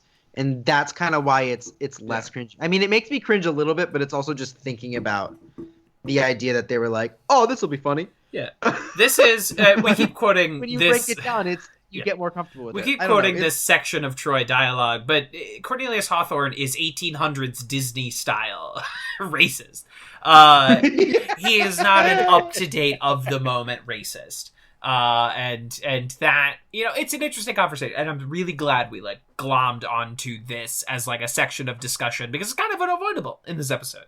I mean, if there's one thing I trust us to do, it's be able to have these difficult conversations that come with this show that we love, and I think that's kind of. And I love this show, and it doesn't always handle these things perfectly. Across its many episodes, the season premiere of this season has Jeff mistaking one black person for another, and it's kind of fucked up and never really addressed. And at the same time, we can have these several Cornelius Hawthorne episodes. It's a layered show. There's a lot going on here, and I'm glad that we can talk about this and not feel the need to either be A, too defensive of Community, or B, too accusatory of Community. That it's like I think fundamentally it boils down to the thing we are laughing at is how stupid this old white dude is. Correct. Right? It's like it's not. We're not laughing at like, wow, that's racist. It makes me feel weird. It's like this dude is so dumb. Yeah. Like Britta goes, I can't believe he really thinks this is gonna like rub off on us. And then Troy says, "Look out!" Right. Not to try and tag something on here, and I like the Abed plot in this episode. It does suggest very upsetting things about Abed that he, in a video game context, creates a mine of child labor. He creates like the ultimate child slavery ring with his wife Hilda. And it's upsetting. Is that weird? I have less of an issue with that. I look at that and I go, Abed fundamentally went, here's the thing. Like, I can, by clicking these buttons, I can make a bunch of like, when the way he describes it is like they each can carry their own code. And I finally understand clearly human interaction, right? She has a very simple pattern of input and output, and that is a fascinating aspect of Abed. This is a deeply weird Abed episode, but I feel like it must be discussed that left to his own devices, Abed will create a child mine. It's interesting. It's actually there's two things actually. One, it almost in a weird sense when you see the one where it's like they're going up and down the chains. It more to me looks like he made a computer within a game. It kind of does. He did like a mine of children. It's closer when I view it. I go, oh, Abed in his very strange way made a computer inside a game. It's like when you take Minecraft and make a roller coaster or a computer. I don't play Minecraft. I don't understand how people do it, but I know people have done it. I know what you mean. That's kind of what that feels like to me. The other thing, though, that I caught this time that I've never caught before is when they go down into the mine, and this is the part that's truly fucked up to me. They go down into the mine, and there's all these babies going like, cool. Right, which also when that baby in the end tag says cool. You're say cool in the same way. It's that same sound, that great little bit. But when they go down into the caves, there's one section they walk by. It's a little jail cell, and if you look in the jail cell, is a skeleton that's hanging, very clearly has hung from itself. A noose and swinging. So it implies that one of the babies killed itself. Yeah. And I was like, why would they make that joke? Yeah, it's fucked up. That one's fucked up. That one I can't excuse. Yeah, that one. That's. I love this mostly because I love this episode mostly because in the world of gamers, of which Jace, I'm sorry, welcome. There are people that espouse themselves as those that are able to determine if you are a gamer or not. Yeah. And it's all bullshit. Abed very clearly in this episode shows us he's a gamer-ass gamer in that, like, he's so hardcore, he finds things in the code which you can't do in the setting that they're in. You can't. Yeah. Like, there are very few games that allow you into a dev mode through the base game. You have to load up a dev build of the game that lets you build in it. Regardless, the people who wrote this aren't gamers. That's fine. Yeah. Regardless, the fact that he does that and then breaks the game and by finding an exploit is just like, so it's weird because like it's the most video game I play games too much shit. And so like I'm really, really, really in love with his like portrayal in this. And also, yes, like what he does is questionable, but like it's real funny because I've done that shit. I've found a way to break a game and then broken it so much the game just breaks itself. It does not work. And yeah, that's just fucking hilarious. And that they had Abed do that. Like, I remember when this episode started the first time watching it being like, wonder what Abed's going to do here. And then when he does what he does, it's like, oh yeah, no, of course. Of fucking course he was going to do that. The doy. It's very good. It's very good. Absolutely. Shall we segue into the rankings? Have we hit everything in this episode? The bit with Annie and Shirley hiding the body. Very funny. Anyway, moving on. Yes. Felt like it must be discussed. I love that Amy accidentally kills the dude by setting him on fire, and then Shirley's like, "Fuck it, we're here, gotta do it," and just like axe murders the wife in front of Annie. She's like, "What are you doing?" Sets her on fire too, and then grabs a sword and just Hacks the body dead. She's being too loud. Yeah, this is a side of Shirley we'll see a few times on the show, and it's always funny. Shirley's when it like, comes "You out. brought us here. Yes, You made this Shirley mess. I'm comes it on cleaning her. it up." Yeah. We love. Yeah. This is a Shirley household. We love Shirley. So let's get into Yes. the end tags ranking here. The first end tag: Troy and Abed in the morning. Nights. So good. So funny. So good. One of the best Troy and Abed in the mornings. One of the best. How does it rank with the first Troy and Abed in the morning, also featuring Jeff Winger? I maybe like this one better. Yeah, I think it's not as good as Yeah. Spanish rap though.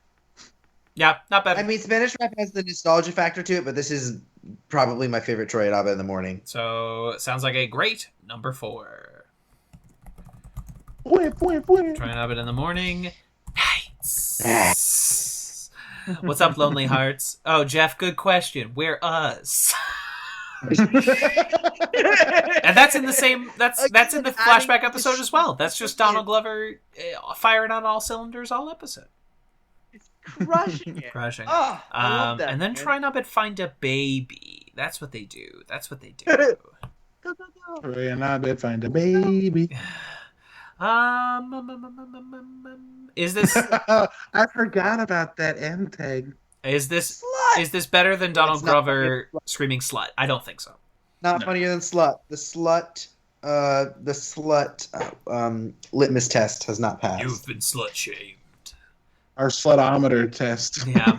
Slutometer.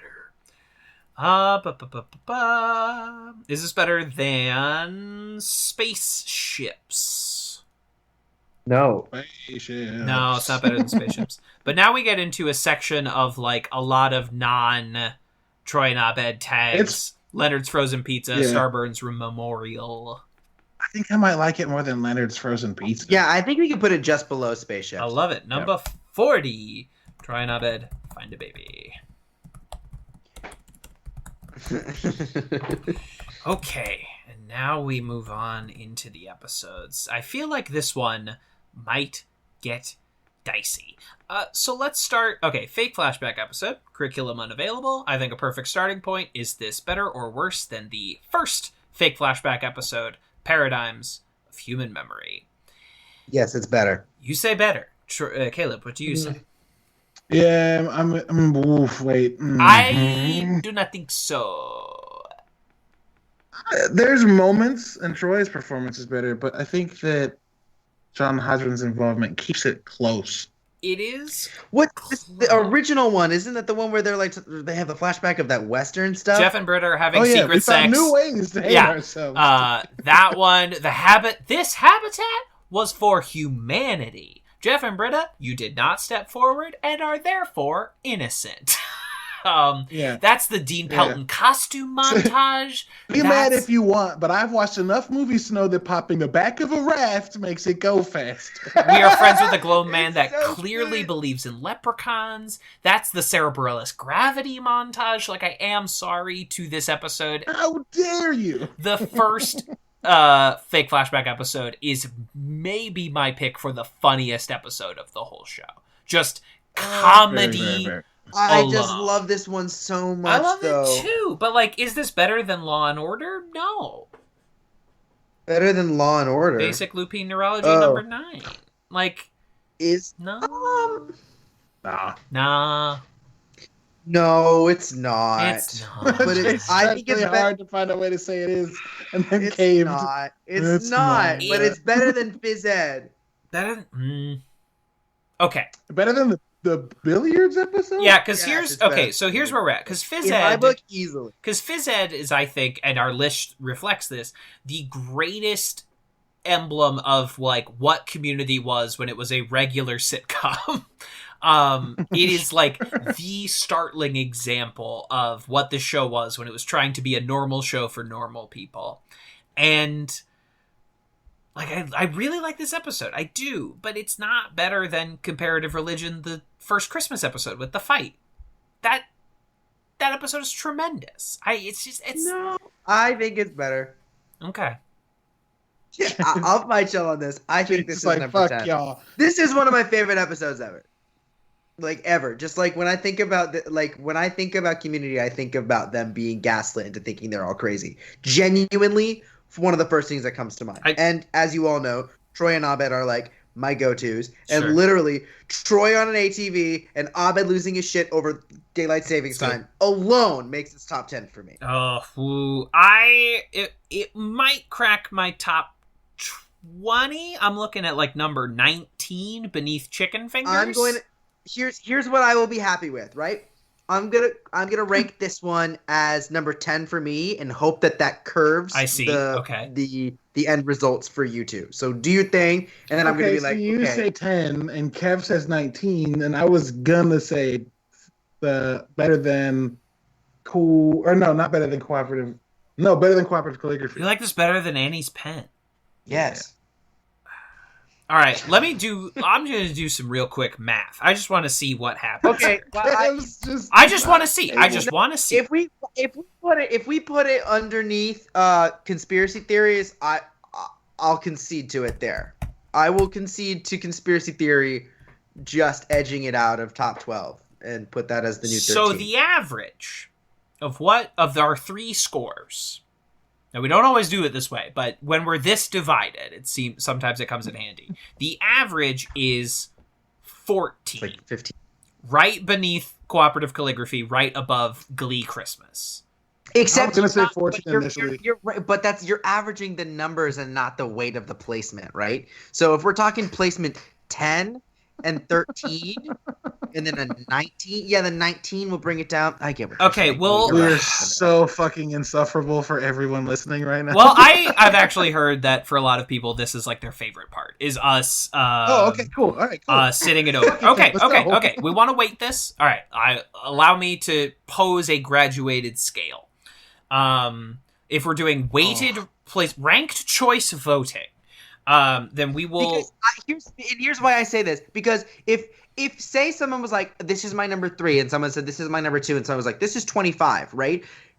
The 2, 3, and 25 is going to end up with an average that's going to be, let's see, that's going to be 30. That's going to be now you are correct, and that outlier vote should probably be discounted for less. However, if one of us is very high, one of us is rather low, and one of us is literally right in the middle of the two, I don't know if that's an equitable. No, because if I'm saying it's 10, and Caleb is saying it's 12, 13? 13-ish. If I'm saying it's 10 and Caleb's saying it's 13 and you're saying it's 19. Those are very close. Those are within 10 of each other. And the average of them is literally what Caleb said. I'm literally going to be...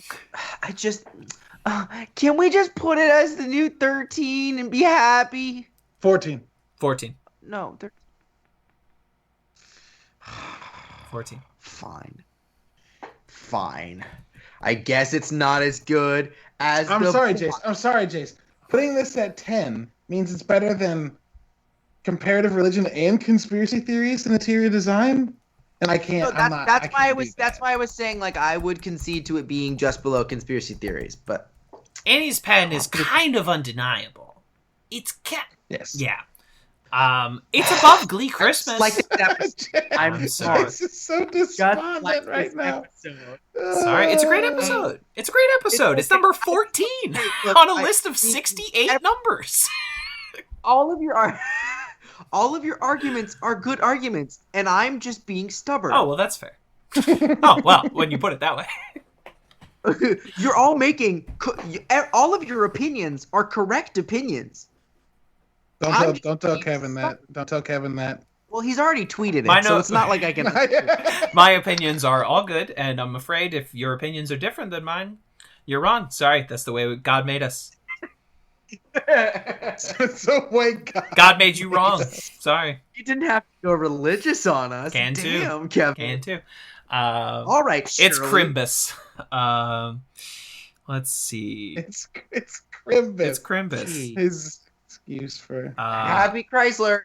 Merry Crisis. Happy Crimbo. So digital exploration or digital estate planning. Sorry, the video games episode. Digital I exploration. feel so defeated right now. I'm being such a brat, man. I'm like, we're all entitled to one. Listen, what you're doing right now is what I'm going to do for like the entirety of season 6, where I'm like, come on, guys. Come on. The one where the dean comes out as gay, that's like number 4. And you'll be like, you're an insane person. I'll be like, Kevin, absolutely not. Go back to the rock you crawled You're out of. bananas. So just, we're going to have like 7 straight weeks of me doing this. So don't worry about it. I don't know. I could go either way with this episode. I think I'm going to base my decision off of what you two say. So I'm looking for where this... Hold on. I need I know that what Jace just said is absolutely probably the truth, and they meant it. But that coming immediately after this. Immediately after they said, I'm so fucking defeated right now. I'm being a brat. And then being like, I'll defer to you for the next one. Well, I'll defer to you two. Your What Majesty. I was trying to say was, like, I need to hear y'all's arguments because I No, genuinely don't. I know you're being Well, you're genuine. so right. but- It just seemed like I was being like, fuck you, I'll just pick whatever you want. Whatever. I guess. Exactly. It is what it Like is. when I ask my it's wife like- what's it's like- wrong, and she says nothing, and I'm like, okay, What am I that's supposed not to do with that? It's like the three of us are like, where do we want to go for dinner? And Kevin's like, pizza. And Caleb's like, Mexican. And I'm like, I wanted sushi, but I guess we'll get, Yes. whatever. Yes, perfect. Although that story that you just created implies that if someone brought up sushi, I wouldn't immediately change my mind Well, sure. to sushi. I know I liked you. It's a flawed hypothetical. I don't get to eat sushi anymore. Oh, no. It would kill I'm me. going to have sushi soon because as soon as Amanda gives birth to our second child, she has demanded sushi Hell be in her yes. presence Sure.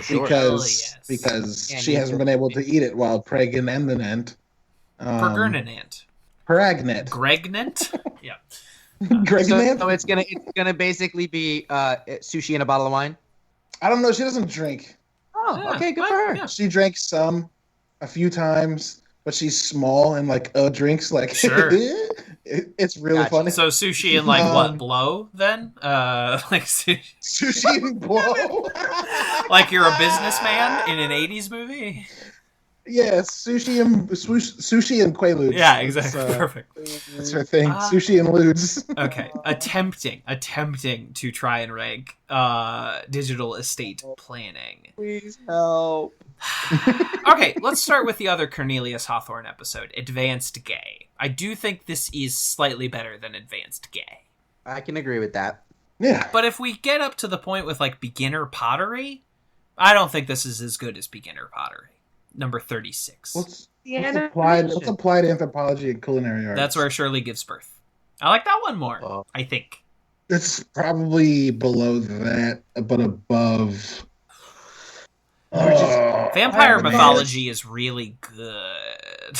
It's very funny. Which one's English as a second language? Where they find out Cheng's credentials Cheng's are not a fake. teacher. Yeah. I think it goes just above advanced gay. Yeah, So I think honestly you put, think, number 41. I think you threw your long dart pretty damn close to the bullseye. Hell yeah. We're playing bocce ball and you nailed it first throw. You know, Yeah. I love it. I got my red ball very close to the little white ball, and good for me. Good for you. Good for me. Proud of you. Thank you. Obviously, I haven't played bocce ball enough.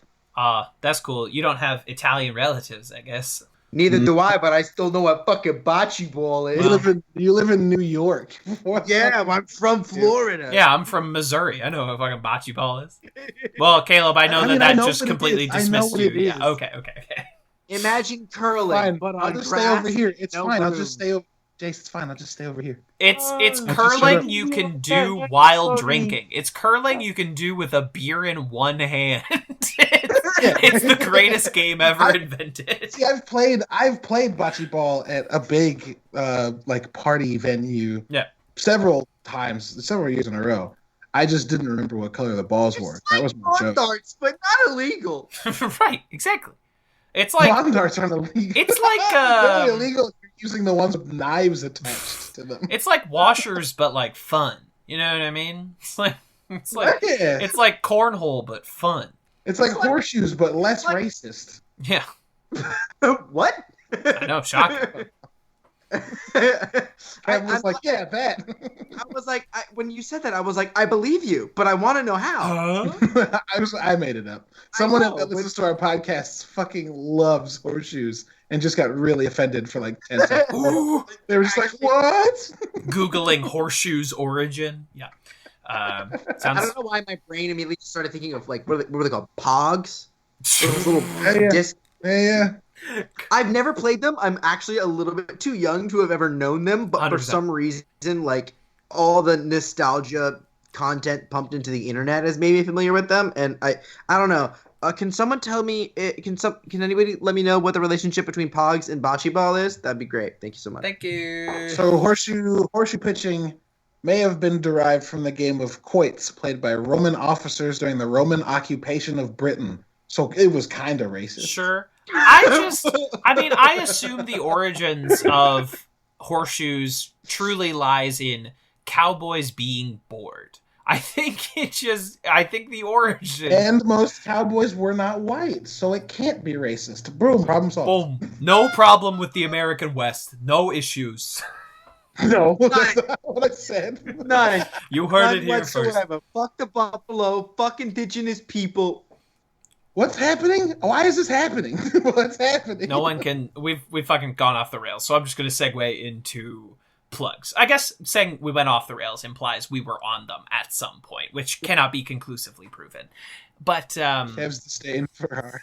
So we're sliding in on them plugs. Let's see. I ran the first session of my community tabletop RPG. You did! A week ago, as of this recording. It is already up both on this very podcast feed and on my YouTube channel. It was phenomenally fun. I'm going to run more. And thanks for everyone who's taken it in already. By that same token, I also just did a group commentary of Tom Hooper's Cats, which was also very, very fun. And again, you can check that out on this podcast feed and on the YouTube channel. And as far as things I'm enjoying right now, as far as, stuff I like, I just started playing the video game Tyranny. Which is a RPG where essentially what if Sauron had won and conquered Middle-earth and you are his middle manager responsible for making sure his dark bidding gets done.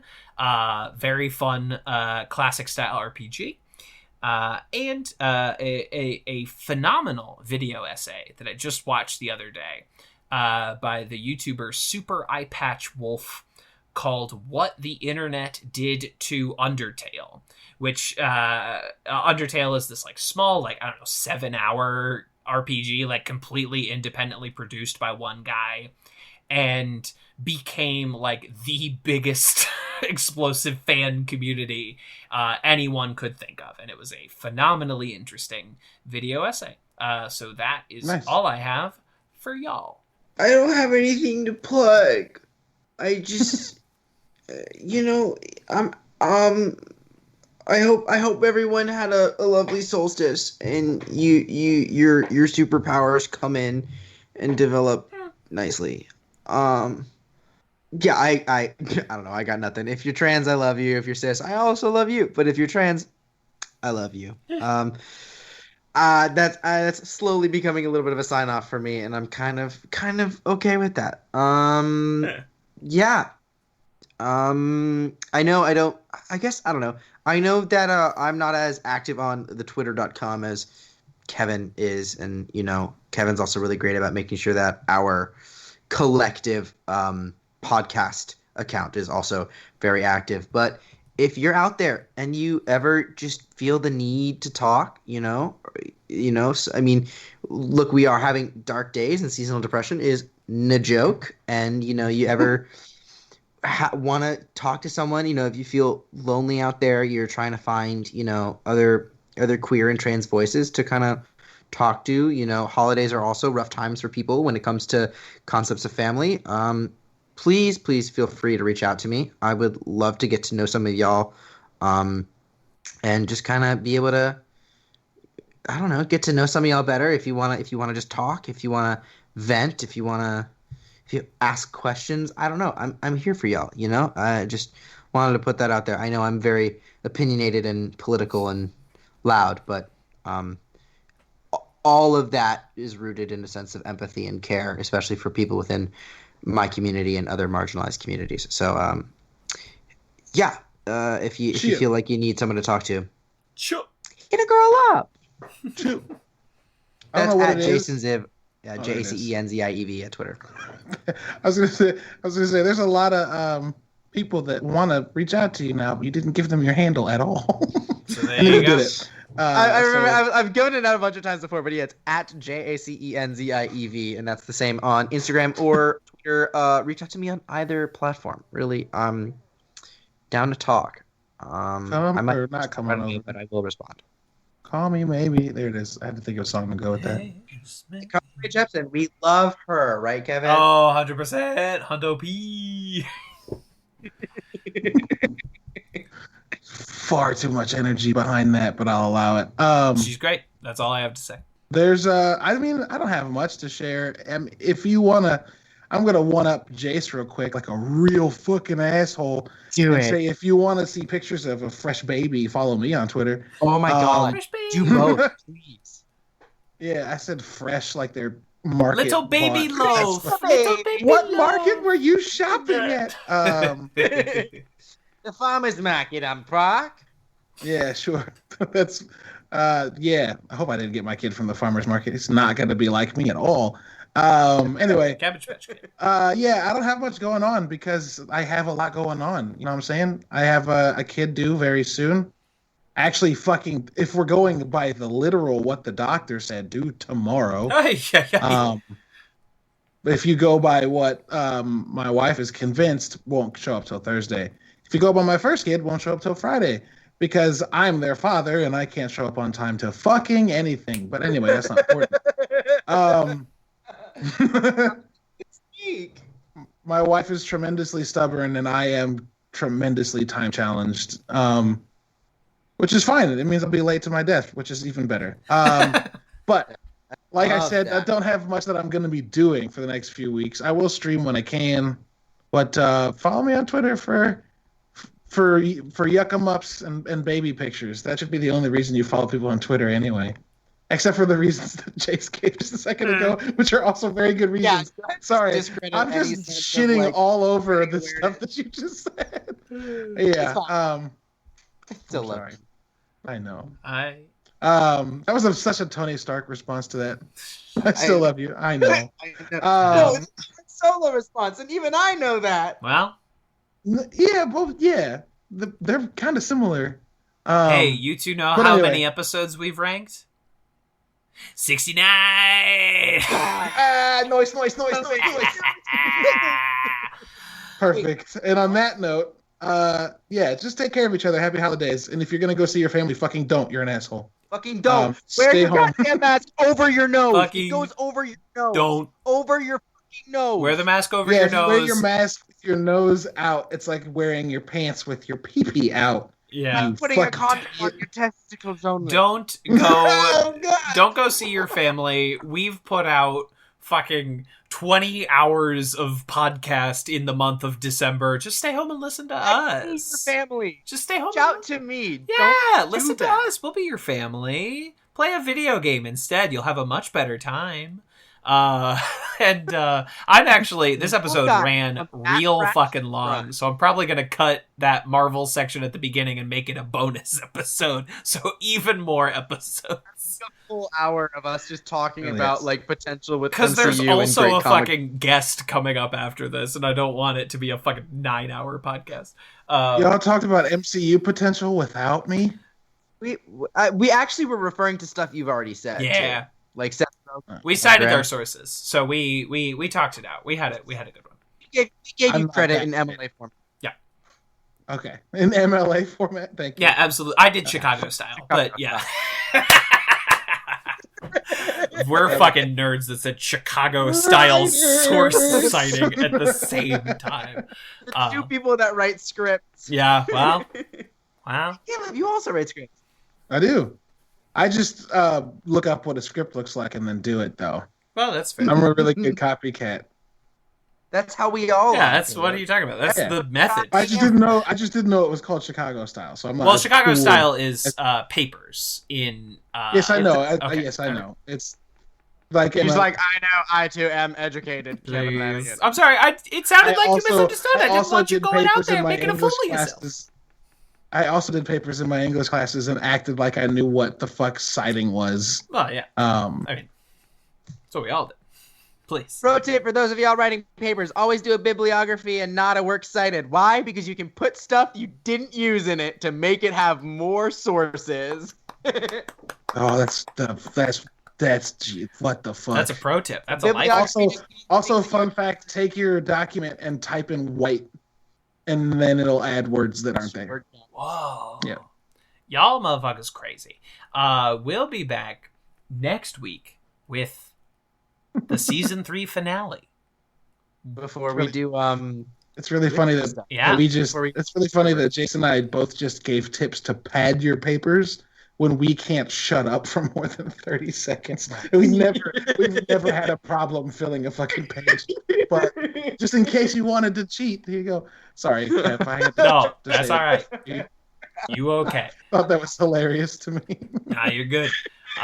So yes, stay tuned for my guest interview with Liz Galvao, and we'll be back next week to finish out season fucking 3. Half of the seasons will be done, and then we're starting our winter break with The Witcher. Very exciting stuff.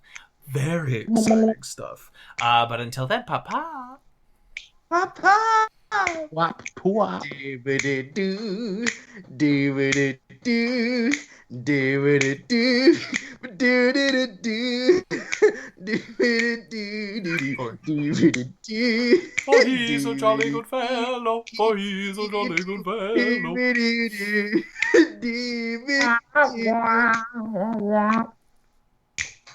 Should old acquaintance be forgot in days of old lang syne? Jason, did you hear what I played? No, what did you? Nice. Nice. I am in fact a gay. That is a correct assessment, King. How did you know? We're gonna fly to school each morning. We're gonna smile the entire time. We're gonna be more happy. We're gonna finally be fine. We're gonna get more calm and normal. We're gonna fix our state of mind. We're gonna be less crazy. We're gonna finally be fine. We're gonna stand holding hands in a brand new land far away from the borderline. We're gonna seem like a mainstream dream and be appealing to all mankind. We're gonna have more fun and be less weird than the first 2 years combined. And we're gonna live forever. And we're gonna sleep together. And we're gonna finally be sunny and shiny. We're gonna finally be fine. Yeah. So, what is your podcast about? Sure. Yeah. Well, it's called Everything's Cool, and it's a pop culture podcast. It's like a lot of pop culture recs, reality TV recaps and reviews, some like food and recipe reviews. And then I usually have a guest on for about a 30-minute chat about something, usually something current in pop culture that we're both obsessed with. Sure. So you've got the whole breadth of experience there, which is cool. As opposed to what this is, which is like a very narrow field that we use to get wide. Yours is a wide field that you use to get narrow.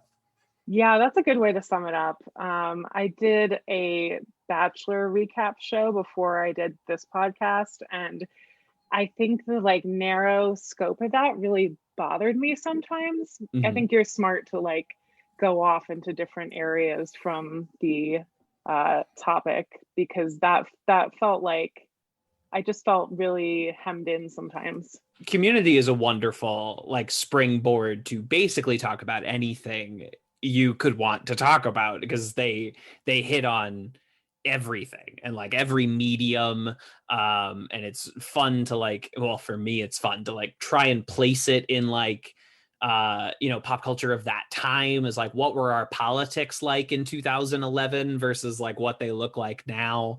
And all of that is interesting to me, but there's very few shows I could do episode by episode by episode, so I admire anyone that makes it work.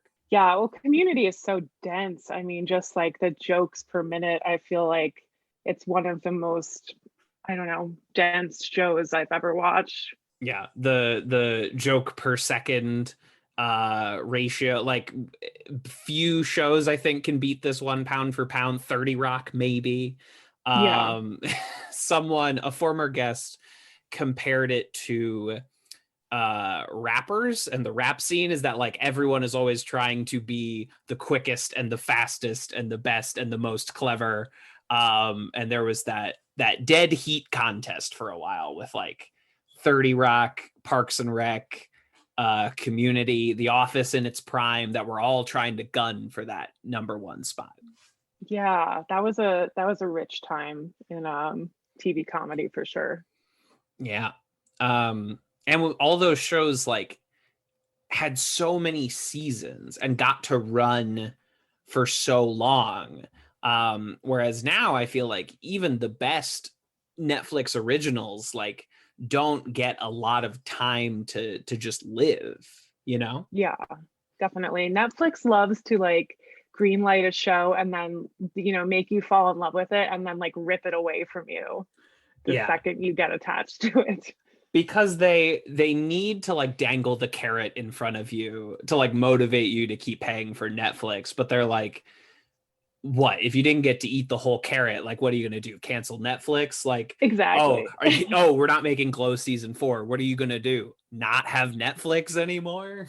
Yeah, that one was a bummer for sure. That was a huge bummer. And that it was like they just didn't want to keep paying the contracts for all the actors, because they had to like keep them booked for the duration of COVID, and they just decided that was not something they were interested in keep doing. I know. I love when like multi-billion-dollar companies are just super cheap like that. Like at the beginning of the Marvel Cinematic Universe, where like they wouldn't even pay for like Chris Evans's gym membership. Like they were that cheap. Just absurd levels of money hoarding, but whatever.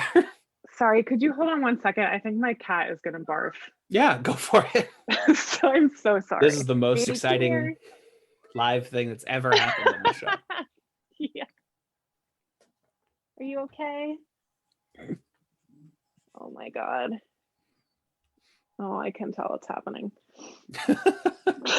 I'm so sorry. That's okay. You can tell me later whether or not you want to take this out or leave it in, because I think it's thrilling. I think it's truly like, this is edge of your seat kind of stuff. Will the cat barf? Yeah, this is really, you get real behind the scenes. You good? Oh, no, you're not. Okay, I think we're good. Oh my God. I'm so sorry about that. No, that's okay. Listen, the animals, they have their own schedules and their own bodies, and they don't always coordinate with yours. No, she's the worst. That's okay. I think it was thrilling. Did for the listeners at home, did the cat barf? Yeah, but just a little bit. So it wasn't too bad. So everyone that had your money placed on a little bit, check that off. The Vegas odds were long on the cat barf. Yeah. But this is of course advanced community studies, advanced cat symptoms. I am joined today by a phenomenal guest, Liz Galvao. Nailed it. Thank you. Well, welcome to the show. Thank you. Thanks so much for having me. I'm excited to be here. So allow me to ask you the standard introductory question here. What is your history with the television show Community? What is your Community journey? Yeah, I guess I watched it while it was on, but I like have watched it a lot out of order. So like different episodes here and there. I like would get into a season, start watching every week, and then kind of drop off and like pick it back up again. So I'm kind of like a little bit all over the place. The episodes we're going to talk about today, I had seen one of them before, but not the other one, which was very exciting. Oh, that is exciting. So which one was yeah. which? I had seen the video games one, but I hadn't seen the clip show one, which I can't believe that I haven't seen because it's so iconic. Right. Yeah, it was their second fake clip show episode with completely new and invented scenes. So that's exciting. So I don't know, tell me a little bit about this fresh first watch. Oh, I thought it was great. I mean, it was just like I was trying to take notes while I'm watching, but there's just like it was so snappy, so many things happening, so many like comedy beats per second, that it was hard to keep up with, honestly.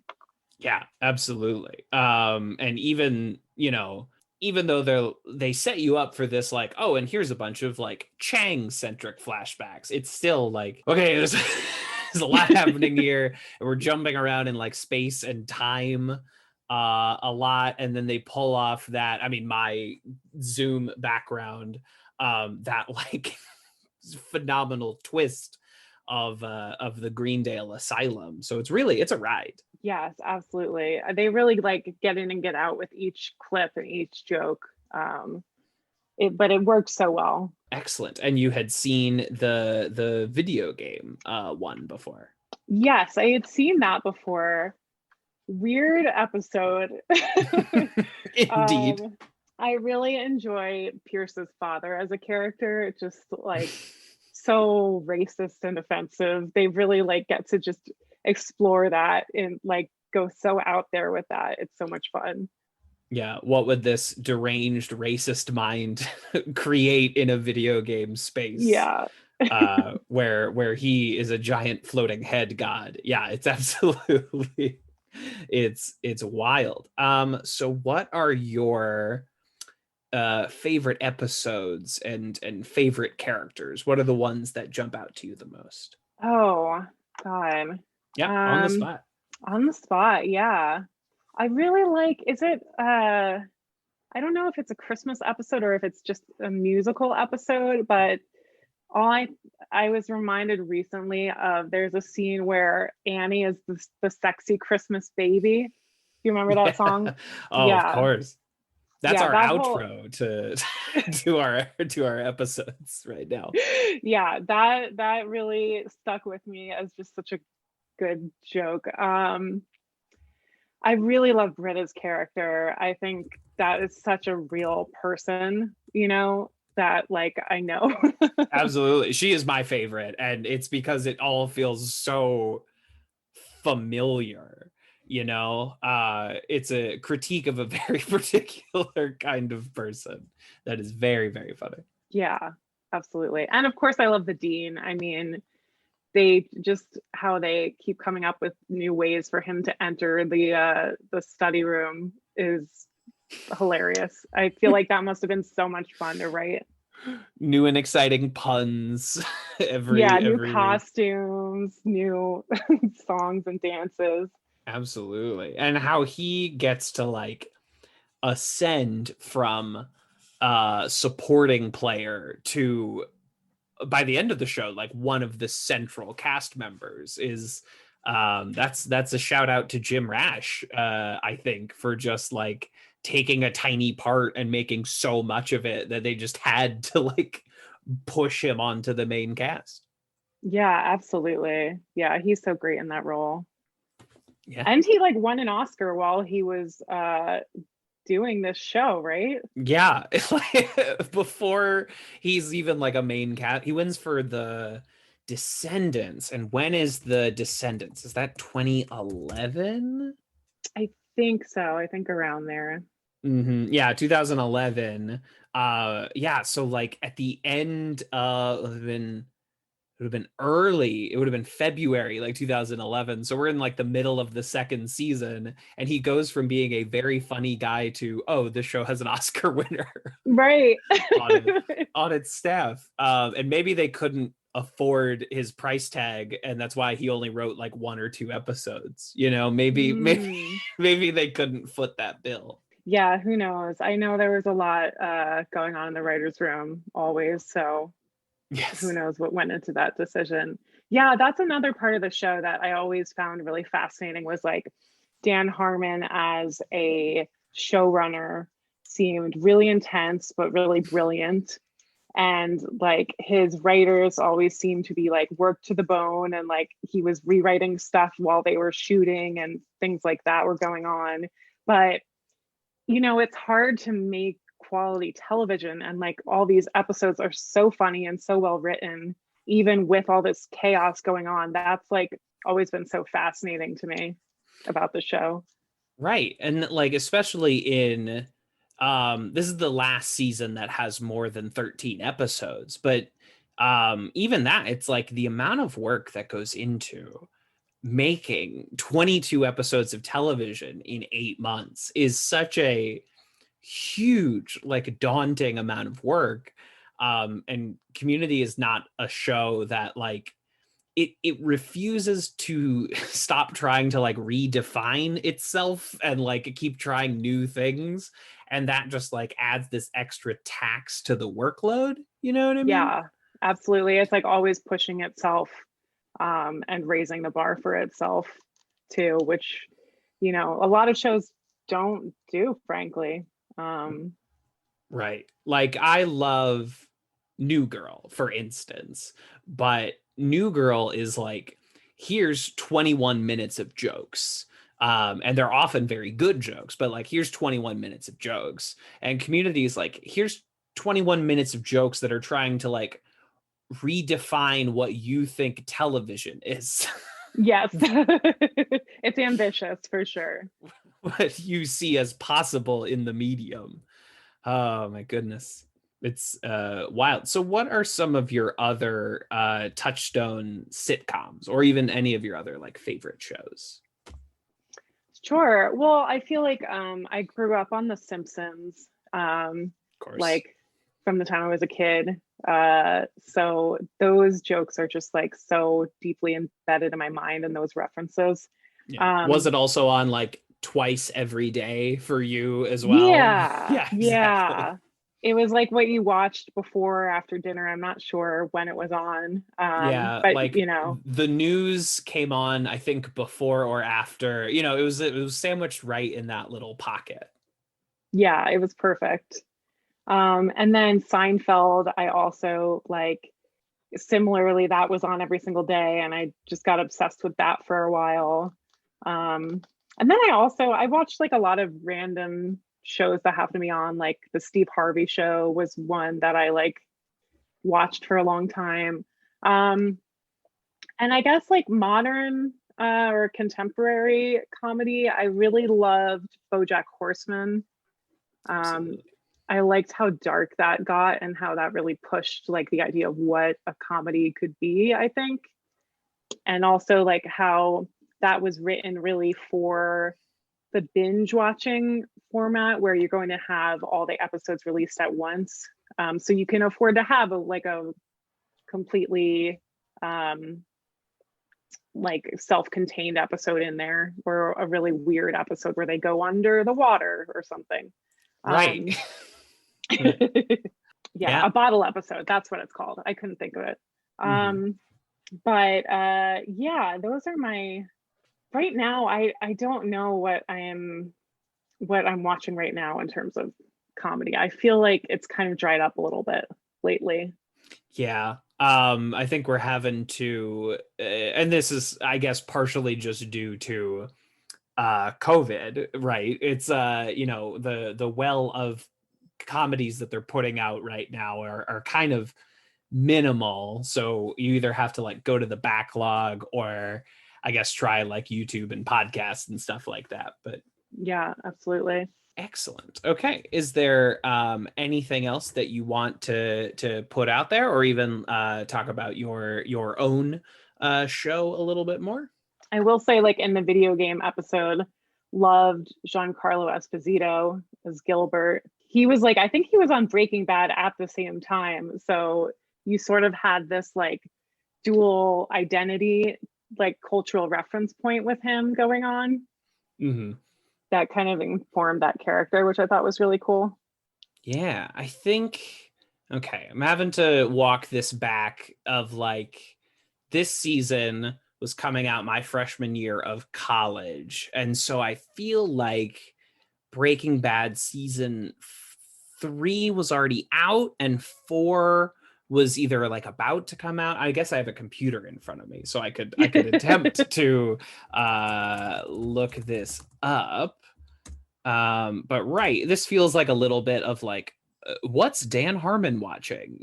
And so we bring in, you have Giancarlo Esposito in one of these episodes, and then you have John Hodgman in the other, which feels like someone was definitely watching The Daily Show at this point. So at the point that this episode aired, yeah, so this Community season comes out basically between Breaking Bad's season 3 and 4. Breaking Bad was working itself as like a summer series at that point. Wow. So this is like the height of his powers, right? If I remember my Breaking Bad right. I think so. Yeah. He's in the last couple episodes of season 2, and then 3 he like really ascends, and then 4 is like the war between him and Walter. So this is basically like grabbing him at the height of his powers, which is incredible. Yeah, I just love that casting choice, and I think he did a great job. Absolutely. I love that we're in the Giancarlo Esposito essence right now. That my man is working, and he's doing great work on all kinds of things at the moment. Yeah. You always see him popping up. It's amazing. Yeah. Even things that like, because right after he, I guess, spoilers for Breaking Bad, after they kill him off on Breaking Bad, he got a few like pretty high profile gigs that didn't really work out. He was on this NBC show called Revolution that took place after like a worldwide loss of electricity. So of course that means we like go back to jungle days and fight with swords. Of course. And he was the primary antagonist on that. I haven't watched The Mandalorian, but it seems like he's doing basically the same thing on there that he was doing on Revolution. And that didn't work out, but he's been working nonstop since then, after like 30 years of being a good actor that just never tipped over into being a household name. And I'm glad that he's finally hit it. Yeah, me too. That always makes me happy when you see like a character actor really start to break out after like years of hard work, because it feels rare. I don't know how rare it actually is, but it feels like it doesn't happen that often. No, it's usually like, oh, you hit when you're 21 and then you're done by the time you're 30, basically, for most people. Exactly.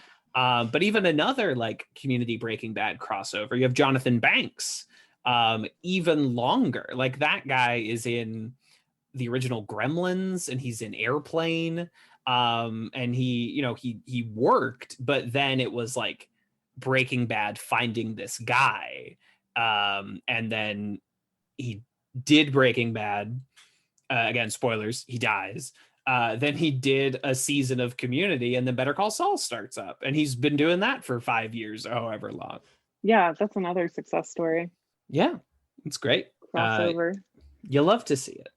You do love to see it. You do love to see it. Well, it has been great chatting with you on this Monday night, and tell the people again about your new show.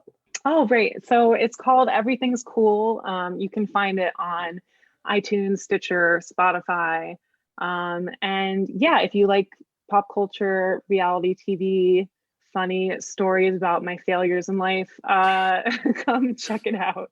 They're used to all that stuff just from me, so it's good that they can now get it from you. Oh, great.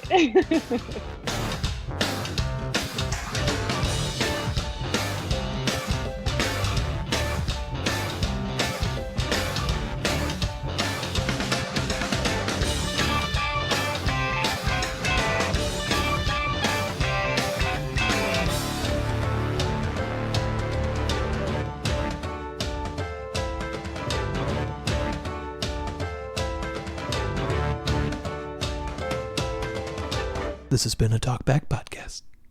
That was quite a show. Very entertaining. Please tell your friends about this show. Boopy doopy doop boop sex. Larry, I'm on DuckTales.